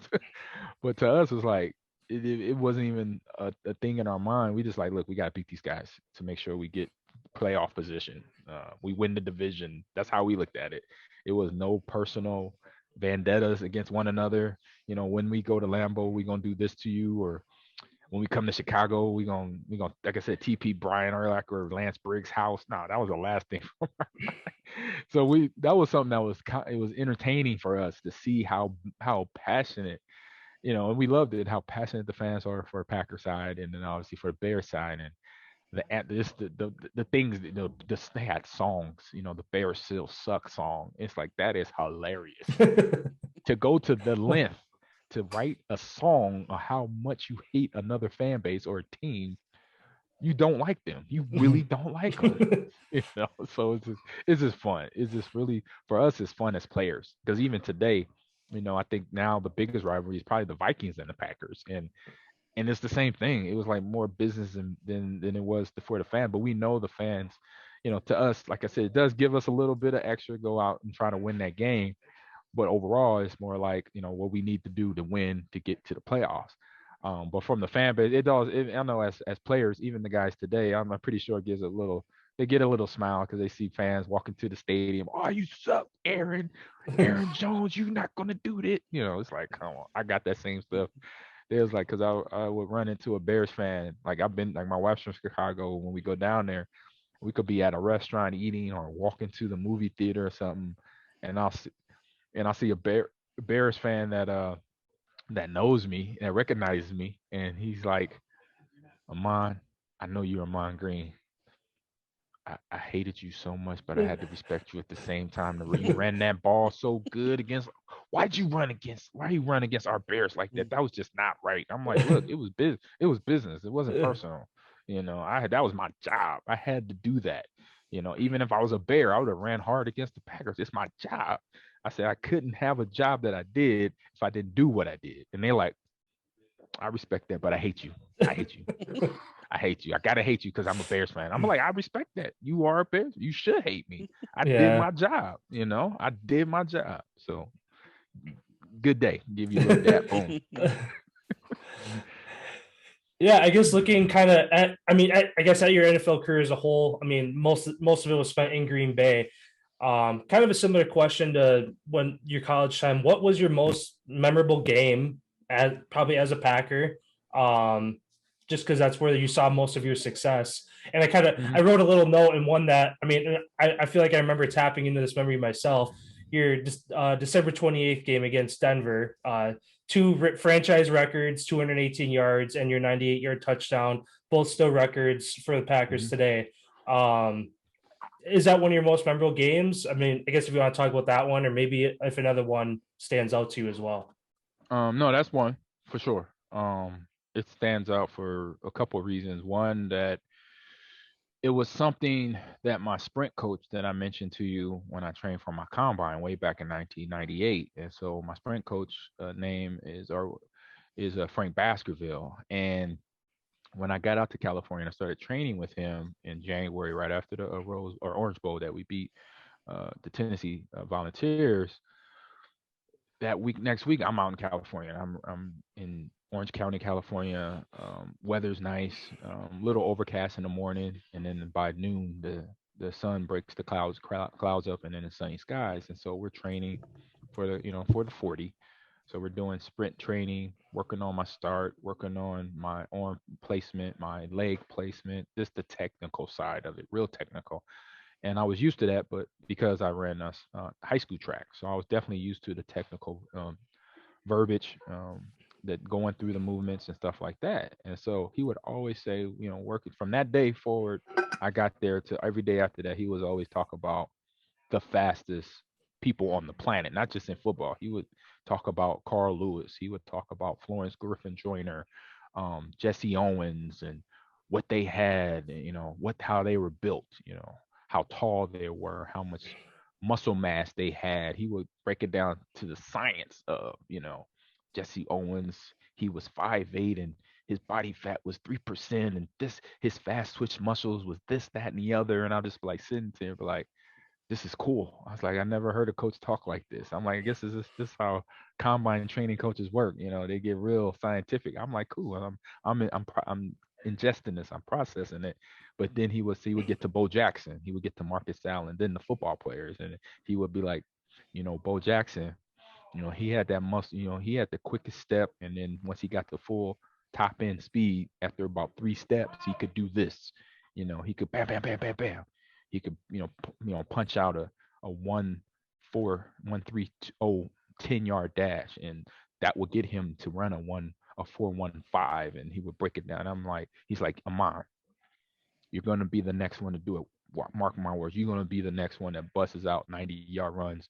You're gonna have, plenty of them because you have the capability physically, barring injury, you'll be able to do it because your first step is just like Bo Jackson, just like Carl Lewis. Da, da, da, da, da. I'm like listening to him, I'm like, man, he knows his stuff. I'm excited. I hope I can be that guy. I'm like, sweet, I want to be that, be that guy. So then fast forward to that game. And so boom, that happens. It's like, all right, that's the first conversation. As soon as I cross the goal line after the big run, I'm like, I'm hearing Frank in my head. I told you going to do it. I knew it, and I got and I remember it was either that night or the next day, got a phone call from him. He's like, yo, I told you. He said, I've been telling you since 1998. Da, da, da, da, da. And, it's 2003. So he was excited, so that was one moment from that game, obviously why that game was important. And then the other side of it was just something I always loved about football is the team dynamic. And so if you watch that play, and I know it's on YouTube, you could Google it. Everybody literally did their job to perfection. The linemen, it was a play that we had, and it was a short yardage play because we were on our 2-yard line, so we knew we couldn't take a safety. We had to push the ball forward, but it was a mixed direction play, and so I took my steps starting left, but then my second step came back right, and my fullback went left. So it was making the linebackers go to, opposite of me. So that was the misdirection. So, but I came back with the ball with them, right side of the offensive line. And then what the right side of the offensive line does, there's a guard and a tackle, or it's a center, then guard and tackle, but then an extra tight end. So it's in the center and guard and tackle is a double team, and then the center and the guard is a double team, and then the tackle and that fourth alignment, which he subbed in as a tight end, but it's an actual alignment named Kevin Berry, his U71 package, and the tackle and him would double team the other defensive end or five technique there on the edge. And so the whole right side of the line just got caved down, was boom, and this hole opened up where it was nobody there. All I had to do was run the DB. I think it was a corner and a safety. And I just told myself, don't get caught. Don't look behind. Don't look behind me. Just keep running forward till you get to the end zone. And everybody blocked guys downfield. Bubba did his job. And just watching that film, right at the end, I could see Brett running around cheering and trying to give high fives to the referee, which I thought was hilarious. And the referee was like, no, I can't do that. Basically, I can't give you a high five for a mile scoring type thing. But it was just a full team effort. I mean, I saw that when I watched the film the next day. It was like everybody doing their job. That's why that play, beyond what I had to do, I just had to run. That was the easiest job, was just running to the end zone. Everybody else had the job and they did it. So then you had a brief little stint in Houston for 2 years. Then you came back with your second stint being your last year with Green Bay. What was it like? Just the difference in camaraderie with the team, just the leadership. Now, the second time you're coming back, having another future Hall of Fame quarterback at the helm in Aaron Rodgers at that point, being that was his first year basically starting and leading the helm. What was that like, the difference between the two? Um, it wasn't much difference. I say the subtle difference, obviously, between Brett and Aaron. Aaron is just in his literally officially second year starting, '08 and then '09. Um, so he wasn't as like Brett. Obviously, been in when I got to Green Bay, he was in his 10th season, and obviously he was a little bit more vocal. He didn't talk a lot, but he spoke. If it was motivating or telling us that what we need to do in practice to get things right, or teaching me, showing me something about reading a blitz or a coverage. And then Aaron, he was obviously a little bit less vocal because he was still young. He was still getting into his leadership role, but he did a good job for what he could do. And the years under his belt, which was at that time only 4 years under his belt, he could still, because I come in, I'm a veteran, but I had the mindset, it don't matter who and how many years you have, you're my teammate. I got a ton of respect for you, no matter the position, and I'm here to help you win. I'm here to support. So meeting him and knowing, I even knew then when we drafted him in '05, I'm like, he's gonna be the next best one. I was like, this organization is gonna be really fortunate to have back-to-back Hall of Fame quarterback. I called it out right away to myself once we watched the draft, because he if you watch that draft, he pretty much went through the same thing I did, and obviously he was still first round. People say, oh, he still got drafted first round, but he was projected, I believe, top 10 or top 15. And as they say, and how everything went, he got drafted, 24th. He slipped to the 24th pick, still was first round, which, everybody's like, oh, he still got, but when you're told something and something else happens, trust me, that that's irritating. That Oh, that yeah. that that that, that makes you not happy. And so I knew right away from that standpoint, he's going to have a chip on his shoulder, just like I did, and he's going to come in here ready to play ball. I mean, obviously, he's going to be ready to learn. He's going to sit there and watch what Brett does and maybe mimic it or find out what pieces work for him to use in his game. And then he's going to develop, he's going to grow. And the one thing, once I got being a pro at that time, I'm in 2005, I'm in my 8th year at that time, and I'm like understanding the process of a quarterback is way different than a running back. We can get adjusted to being a running back at the NFL level and the college level a lot faster than some of the positions out there. Quarterback has to marinate. They have to sit and watch a pro in front of them, because to get thrown to the dogs, you got defensive coordinators that are creative. You got these defensive backs, linebackers, these defenses that know how to disguise a defense. And you telling me you're going to throw a guy in the mix, fresh out of college, that's trying to know 20 different things at one time to throw a ball or to make a decision, to make it a new, adjust the play to try to, beat a defense. So that's really a lot to ask for a true quarterback, even if he was All American. Peyton Manning, he had 28 touchdowns, 28 interceptions his rookie Yep. year. So if people think about that, it's like any quarterback that gets time to kind of marinate for 2 to 3 to 4 years. I would say 3 to 4 years is the prime, and that's what Aaron had. He had 4 years from '05 to '08 to really sit back, and you hear sometimes it was mixed emotions between the both of them, but I think overall it was a good friendship and also a good teammate combination there, that they fed off each other. They're competitors. Not one wants to be the backup, but eventually, where Brett ended up retiring or not retiring, everything went down, but now the reins were given to Aaron, and so he was ready. And at that time, and it was prime because he had those years to sit back and not have the pressure of trying to change, the organization, be the life savior, as you hear with first round draft pick quarterbacks. Like, oh, you're here to save the program. Is like, he's not going to have that's too much pressure. You can't put that pressure on a kid like that coming out of college, playing quarterback. Even if they're a great athlete, that's still a lot of pressure. So he didn't have that going into his third, fourth year, and then he could just be the athlete that he was, the guy that was drafted out of Cal Berkeley, through his junior college and all that, through Butte College. So And I knew, like I said, from that chip on the shoulder, I'm like, he's going to do some things. I don't know when it's going to happen, but it's going to happen. He's going to probably get maybe one, maybe two Super Bowls, but he's going to be a guy that is highly respected quarterback, a threat to do damage to defensive backfields because he's going to be taught and he's going to tune in as a player. And then between Coach Sherman, his rookie year and second year, and then he had Mike McCarthy come in, and that kind of brought him to the level he's at because Mike McCarthy first couple years as a head coach and then his coaching staff helped Aaron's development as a NFL quarterback. It was huge because the things they put in his head, so he knows that this is what you need to know as a quarterback. You need to read the covers like this. You need to do things that help you stay above the ratio of touchdowns to interceptions. It's good. It's okay to take a sack. It's okay to throw the ball out of bounds. You throw it out of bounds, you take a sack, we still have the ball. Like those little tips like that to kind of let the quarterback know that taking a sack ain't all bad. You still have the ball as long as you hold on to it. It's third down and it's long, but now we have another down to we live to the next play. And that's what Coach McCarthy would say all the time. Live to the next play. Throw it out of bounds or take the sack. We got another couple. If it's first down, we have second and third down to get a first down. So that's all we need to focus on and get the ball down the field. And eventually, we'll score. But have that in your mindset every play, so you're not trying to force the ball into certain coverages, force the ball to a receiver where you're not making mistakes. I guess that kind of ties perfectly into my next question, talking about Sherman and McCarthy. You started your career in Green Bay with Mike Sherman as head coach and ended with McCarthy. Is the transition between head coaches a stressful process, or is it really business as usual for the players?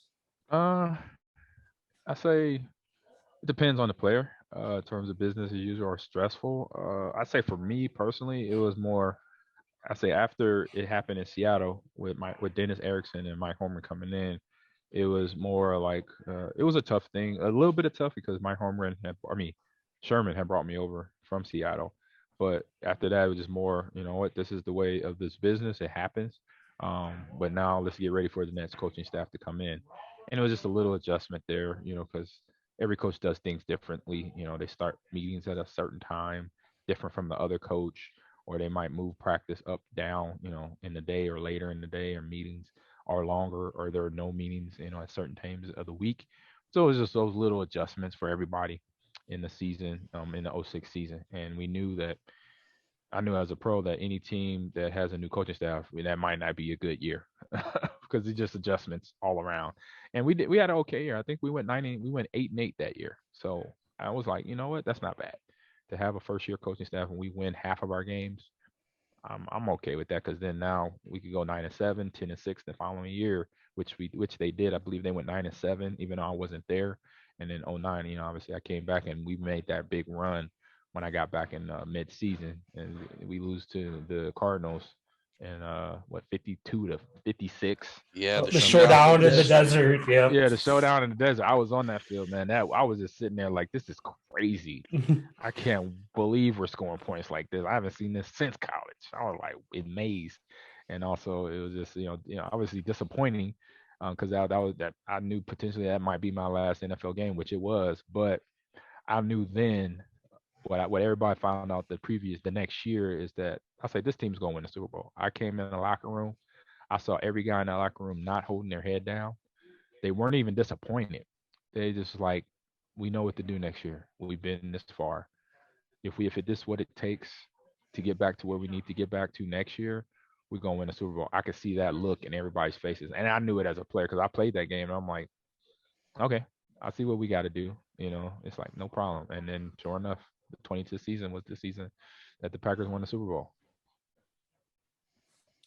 Yeah, and then my kind of one of my last kind of winding down here, one of the last football questions for you. As a 4-time Pro Bowl selection, what was the Pro Bowl like back then compared to what it appears to be today, where it's a lot less contact, more about fun, where back then it was everybody still wants to hit each other hard. Yeah, it was a game. As a spectator, it was more fun to watch, honestly, back then too.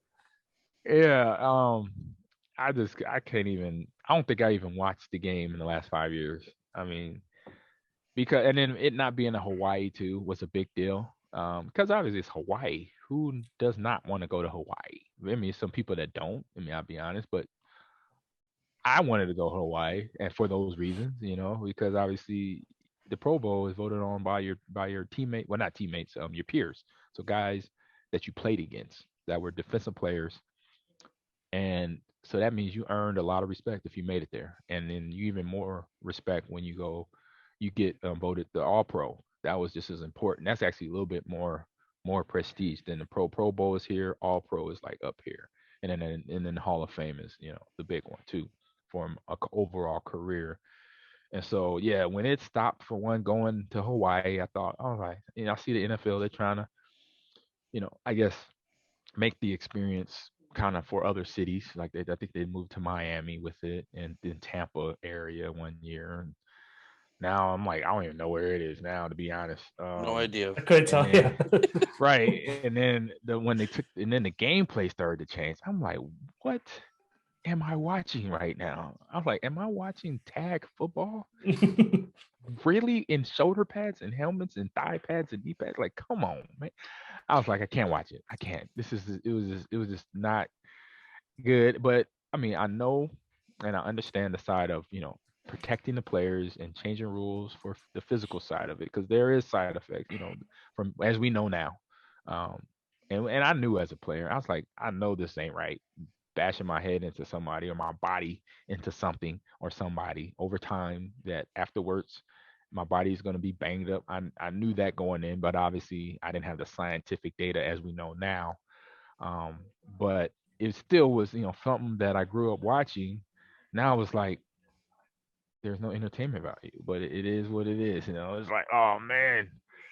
I was like, God. I say the some of the what's the extracurricular games are kind of funny. They're kind of fun to watch. The throwing, like because we did that when I was there, like the quarterback competition. Yeah. Well, now they got dodgeball and stuff like that now it's too. stupid now. I would have did that though. I would be like, Yeah. hey, because I play baseball. I could throw some heat at the head, even though that might be an illegal throw. Even though you're taking out, I'm like, look, I just can't help it. I hit guys on the head when I play dodgeball, which is true. I can't. I don't know if it's just a baseball thing or what, but I'm dead eye headshot, and it's not just an esports thing, baby. Man. So then our last football question here before we kind of jump into after your career playing football. Being the Packers' all-time leading rusher, do you think your record will forever stand, or do you think that it'll get broken? Honestly, I don't know. I mean, do I want it to stand for the forever? Yeah, I would. But I know I'm a sports guy. Records are made to be broken. Somebody's gonna come along one day. As of right now, Aaron Jones is that guy, and if he stays healthy, he has he has the opportunity. AJ Dillon right behind him, he has the opportunity. So I love that I still have the record. I could call myself. I do shout outs or I do cameos, and I say, hey, I'm the Green Bay Packers all-time leading rusher, which I am, and I'm a hold. As long as if I could hold, not if, but obviously could hold on to it as long as possible. Yes, I do. But like I said, I'm a gamer. I play video games. I play traditional sports. Hey, everybody's record gets broken at some point in time, and to me it'll be an honor to basically hand the torch off to whoever that may be. It was the same like for Jim Taylor when I got a chance. I broke his record, and then I had met him before that, but then afterwards too. He gave me a big hug, handshake, because he knew how hard that takes. To rush for the yard. It was 8,300 and some change, and for me to get a little bit above that, which I wish I could have got it to 10,000, put it a little further out there for the young bucks to try to go get. It's a great effort. I mean, we know as football players at every position what it takes to do your job at the top level, at the best. So it's a lot of respect, given to those players that set these records, and records that are broken, and some that probably never be touched. Like Emmitt Smith, he has the career all-time leading at 19,000. I'm like, hey, there is no running back who will ever see 19,000 rushing yards in the career. Well, I mean, I won't say that, but still, it's gonna be a long time. I don't know if I'm gonna ever see that myself. As a human being. I don't know. Especially with the pass-heavy league of today, I feel like it's even harder. That's why. Yeah. And then that your answer to that just sparked another question that I had here. You being on the team, getting to see Rodgers and Devontae Adams early connection, early in. Oh, never mind. Never mind. it? Do you, Was it? I was gonna say, do you think the Packers are Super Bowl contenders this year? Oh yes. Um, I mean, not just offensively, but it's the defense. I mean, I know offense is gonna put up points. Offense is gonna do what it's doing, and sometimes the offense can get shut down, which we have seen over the last few games or this season, but we saw it last season too. But even though I'm an offensive player, as they say, offense wins games, defense wins championship. That is a true bona fide statement.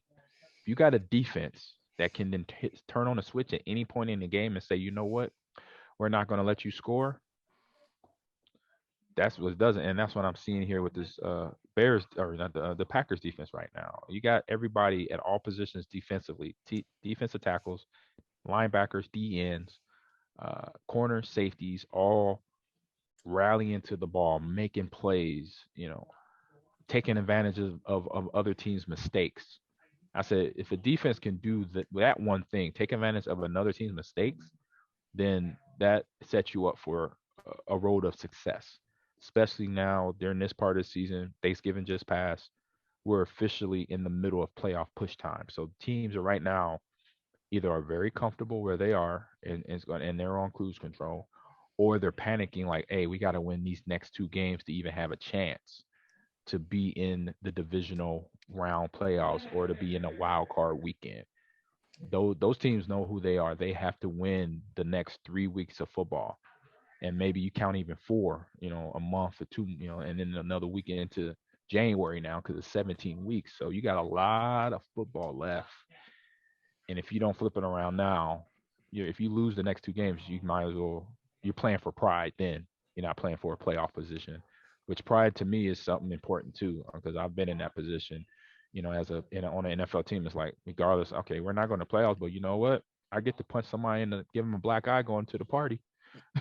I had a coach refer to that, that okay, we're not going to playoffs, but hey, let's give somebody a black eye going to the party. I'm like, I get that. Nobody wants to go to a party with a black eye. You like beat up. Who punched you in the face? All the Packers did because we lost last week, going into the playoffs. Let's do that, coach. I like that mentality. You know what? We not going to the party. We're gonna make it. You're gonna mess all step on your tuxedo and step on your nice clean shoes. Beat y'all up before y'all go on to the dance. Since we can't go. So yeah, it was just one of those things. One fun thing right there.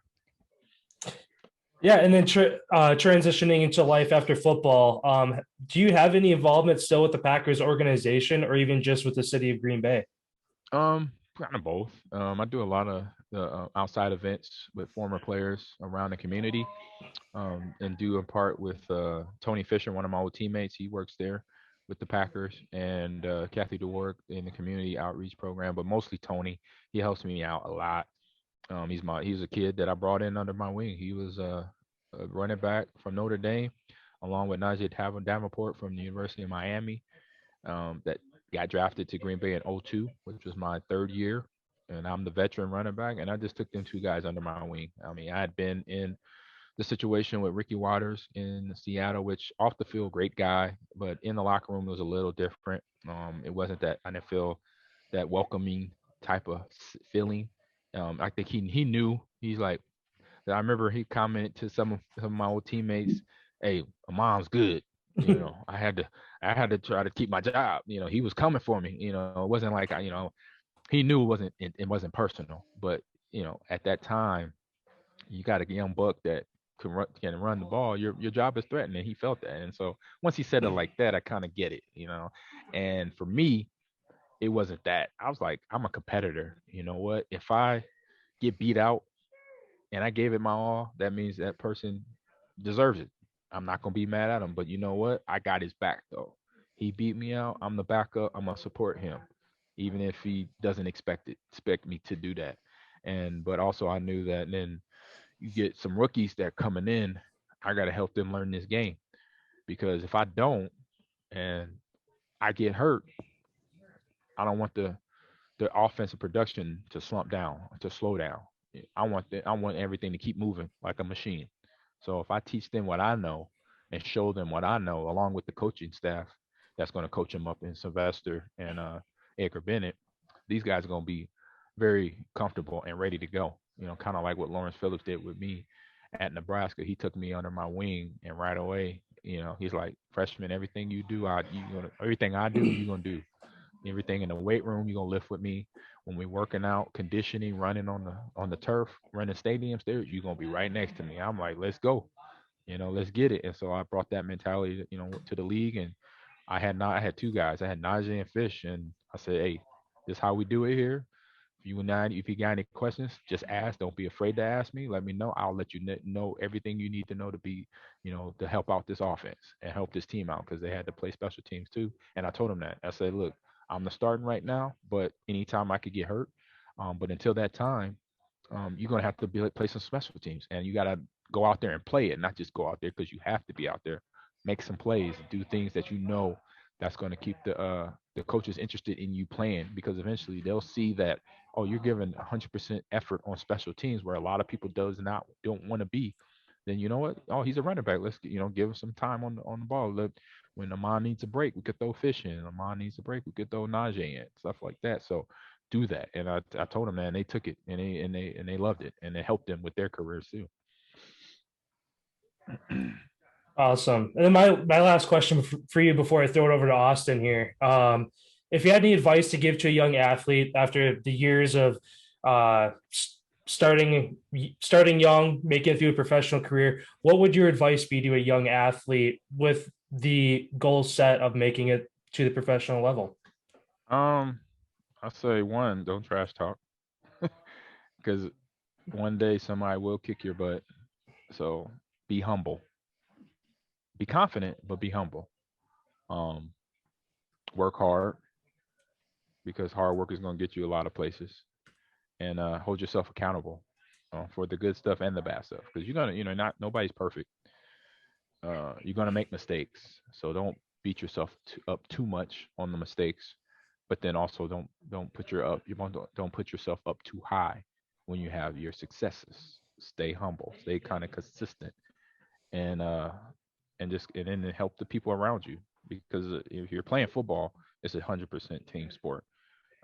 Not saying the other sports aren't, like baseball, like basketball, like softball, track too. That could be a team sport. I mean, even though it's some individual events, but there's the relay team.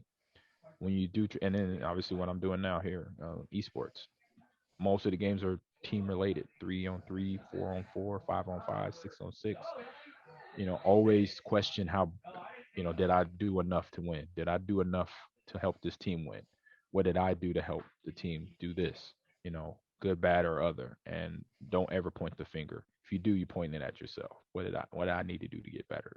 Not my teammate, because they're working hard. They may not know what you know, or they may know what you know, but just had a bad day.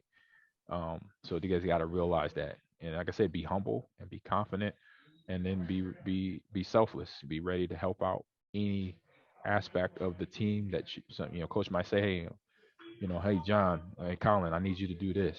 Austin, I need you to do that. And be like, yeah, coach, what is it? I don't understand it, but I'll figure it out. You tell me what to do, and I'll get it. I'll try to get it done. That's the type of teamwork people need basically, and it doesn't matter where. And so that's what I would tell. That's what I've told young athletes, is to do that. You have that game plan, or you have that mindset. Whatever you do, not just sports, whatever you do, you'll be successful. Because it's about being humble, taking criticism in the right way, and then seeing where you fit in and how you can help wherever you go to be better, basically. And then my last two questions for you here. What is it like being a head coach of an esports team, especially now that esports has kind of grown to where there is college competitions back and forth between each other with lots of money on the line for some of these Right. tournaments and stuff? What is that like? It's a great feeling, man. I mean, it's something that once I got caught wind of, you know, esports organizations and coaches being recruited, or teams needing coaches. Once I caught wind of that, I'm like, this could be, not saying I could do it one day. I was hoping maybe, but more like, oh, that's cool. They need that, because I knew esports, I knew video games before it became. I say this, I knew video games before it became esports, because it used to just be video games back in the 80s and the 70s. And video games was just, I got a gift, or kids get a gift from their mom and dad, and then they go to their bedroom, they hook the console up or go hook the PC up, and they're sitting there playing by themselves. Or the dad might play for a little bit, the mom might come play a little bit, and then that's it. But there's no actual coaching going on. There's no structure. And so that's where the kids kind of become individualistic, and where they think they know everything. And then also they get to the point where they're raging, they're mad, they're blaming the game, they're blaming the lag, they're blaming all this stuff that has nothing to do with the game. I mean, maybe it does, but it doesn't have nothing to do with you winning or losing. I mean, you're trying to blame it. Oh, I lost because of the lag. I lost because that player did this. He's a hack, or he's an aimbot, is whatever. It's like, look, at the end of the day, you lost. So my question to you is, what are you going to do about it? Instead of complaining and pointing the finger at other things that might have been the problem. Now, I can say at least every now and then there might be a computer lag. There might be something wrong with the system. But outside of that, there's nothing else other than you knowing what you need to know about the game. That means everything about the game that you need to know about to win. So that's something you got to do. I could coach you to that area, but then you got to actually initiate practicing your aiming, practicing your mechanics, practicing, talking to your teammates and devising a strategy to win. That's all. I'm gonna lead you to water, but then you got to drink from it. Because if you want to say you want to win a national title, you want to get to the playoffs, you want to be a team captain, you want to win these games, this is the work you got to do to get there. And so, that's things, I bring up to my players every day when we're sitting in here. And then the last question here. I don't know if this is a rumor or not, but there was a story some years back when you were in Green Bay about some dogs getting into your house and you were playing some video games. Is that true? And could you tell us a little bit about that story? Yeah, actually, I haven't been asked that in a while now. So yeah, one day I was down in the basement where that's my man cave, that's my gaming, my stream area, everything. And I'm sitting there. I can't remember. I think it was either Madden or Halo. I'm doing one or the other, maybe Call of Duty. And I'm playing. And I had my own dogs at that time. I had a husky named Nanook, and I had a bully named Prime. I named him after Optimus Prime, and then Snoop, named after Snoop Dogg, one of my favorite rappers. So I had 3 dogs at the time, and they were coming in from the doggy door, playing around. So you could hear all these paws. No, they're knocking. It seemed like they're knocking down the whole living room and the kitchen chairs, and they're not. They're just messing around. And so I heard that noise, but then I heard this continuous barking. Like, whoa, they're barking at. I'm like, usually the barking doesn't last that long, so I'm like, let me go upstairs and check what's going on. Let me go up here and see what's it. So I pause the game or come out the game. I walk upstairs, and it's quiet. Now it's quiet. I get upstairs, and my dogs might have heard me walk up, so they got quiet. And I'm walking around the kitchen, and I hear, a dog, paw the claws and scraping on the ground. And I'm like, that's not one of my dogs. I could tell by the sound. I'm like, okay, this is a different dog. And I kind of look around the counter, and I see this. I think it was a lab, older lab, black, and had a little gray beard, kind of like my beard. And I'm like, okay, that's not my dog. And then here come my 2 dogs. They look at me like, Daddy, look at this dude. He in our house. They're all like walking around all crazy and barking. Oh, yeah. And I was like, hey, shh, go sit over there. I set the dogs down, relax them. Then the dog can kind of, I know how to deal with animals, dogs and animals. And so I kind of wait. I just stood there and let him do his sniff thing, check me out. And then, I put my hand out towards him kind of so he could sniff my hand too. And then once I did that, then I kind of went in for the first pet. And once I got to that, I was like, all right, this kid, he's good. But I'm like, where are you from? Like, who you belong to? So I looked on his collar, and thank God it had the address on there, where his family was. And I looked at that. It wasn't far from I say driving wise, it wasn't far, but he had walked a long ways from home, at least 6 miles from his house. And so driving 6 miles is nothing. That's 5 minutes, maybe 10, if that. But a 6-mile walk, that's like 3-4 hours. Minutes. Yeah, it might, or 30 minutes, right? It's more than I say at least more than an hour for a dog walking, and no telling like if he stopped here and stopped there. And and the other thing, he didn't get hit by a car. It's like and it was summertime too, so I know people are out driving.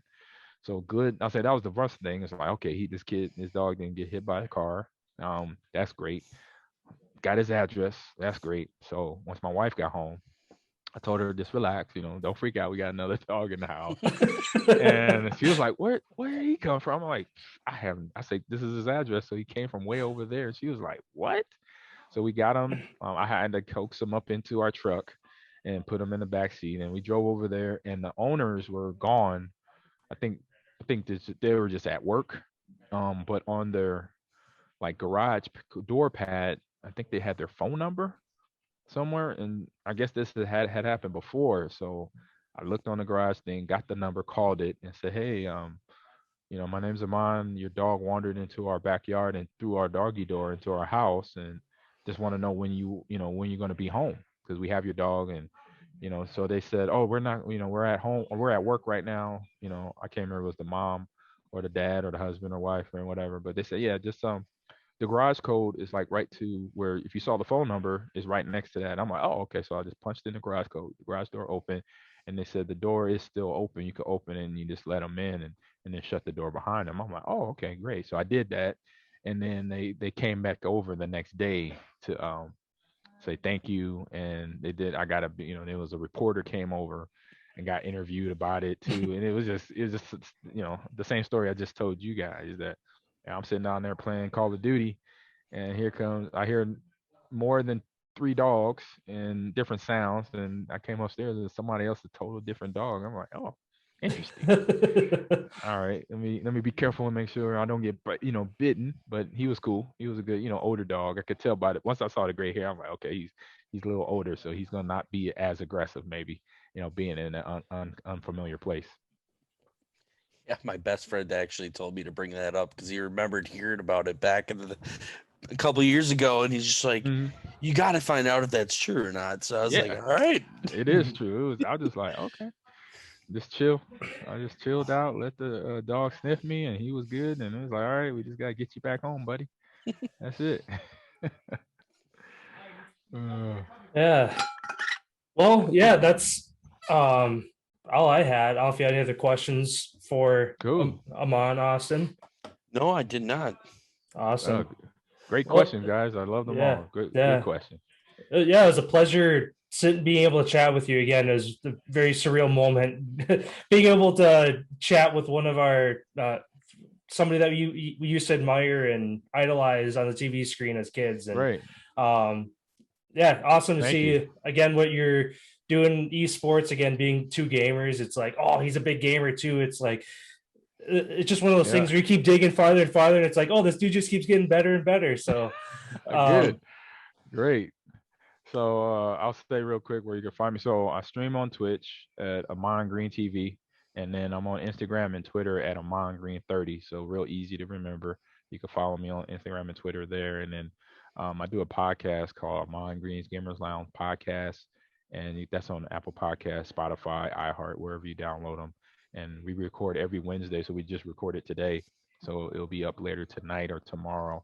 And then another podcast, I do something similar to this, a football podcast with Mike Wall, and we talk Packer football. We break it down, so we shoot that we record that every Monday afternoon or right at noon, and then it goes up. I just put it up. I just put it up today. I was acting kind of funny, so I do those 2 podcasts. So yeah, tune in to both. And also with the Gamers Lounge, I just got on TikTok trying to figure all that out. I'm on TikTok now too. So AGG Gamers Lounge is how you find me on TikTok. So that's where you can find me. Then reach out, DM me, whatever. Follow, like, retweet. That'd be great. Well, thank you so much for your time, Ahman. It was a pleasure to have you on, and we hope you have a great rest of the year. Hey, thanks for having me on, Austin, Collin. I appreciate you. Thank you.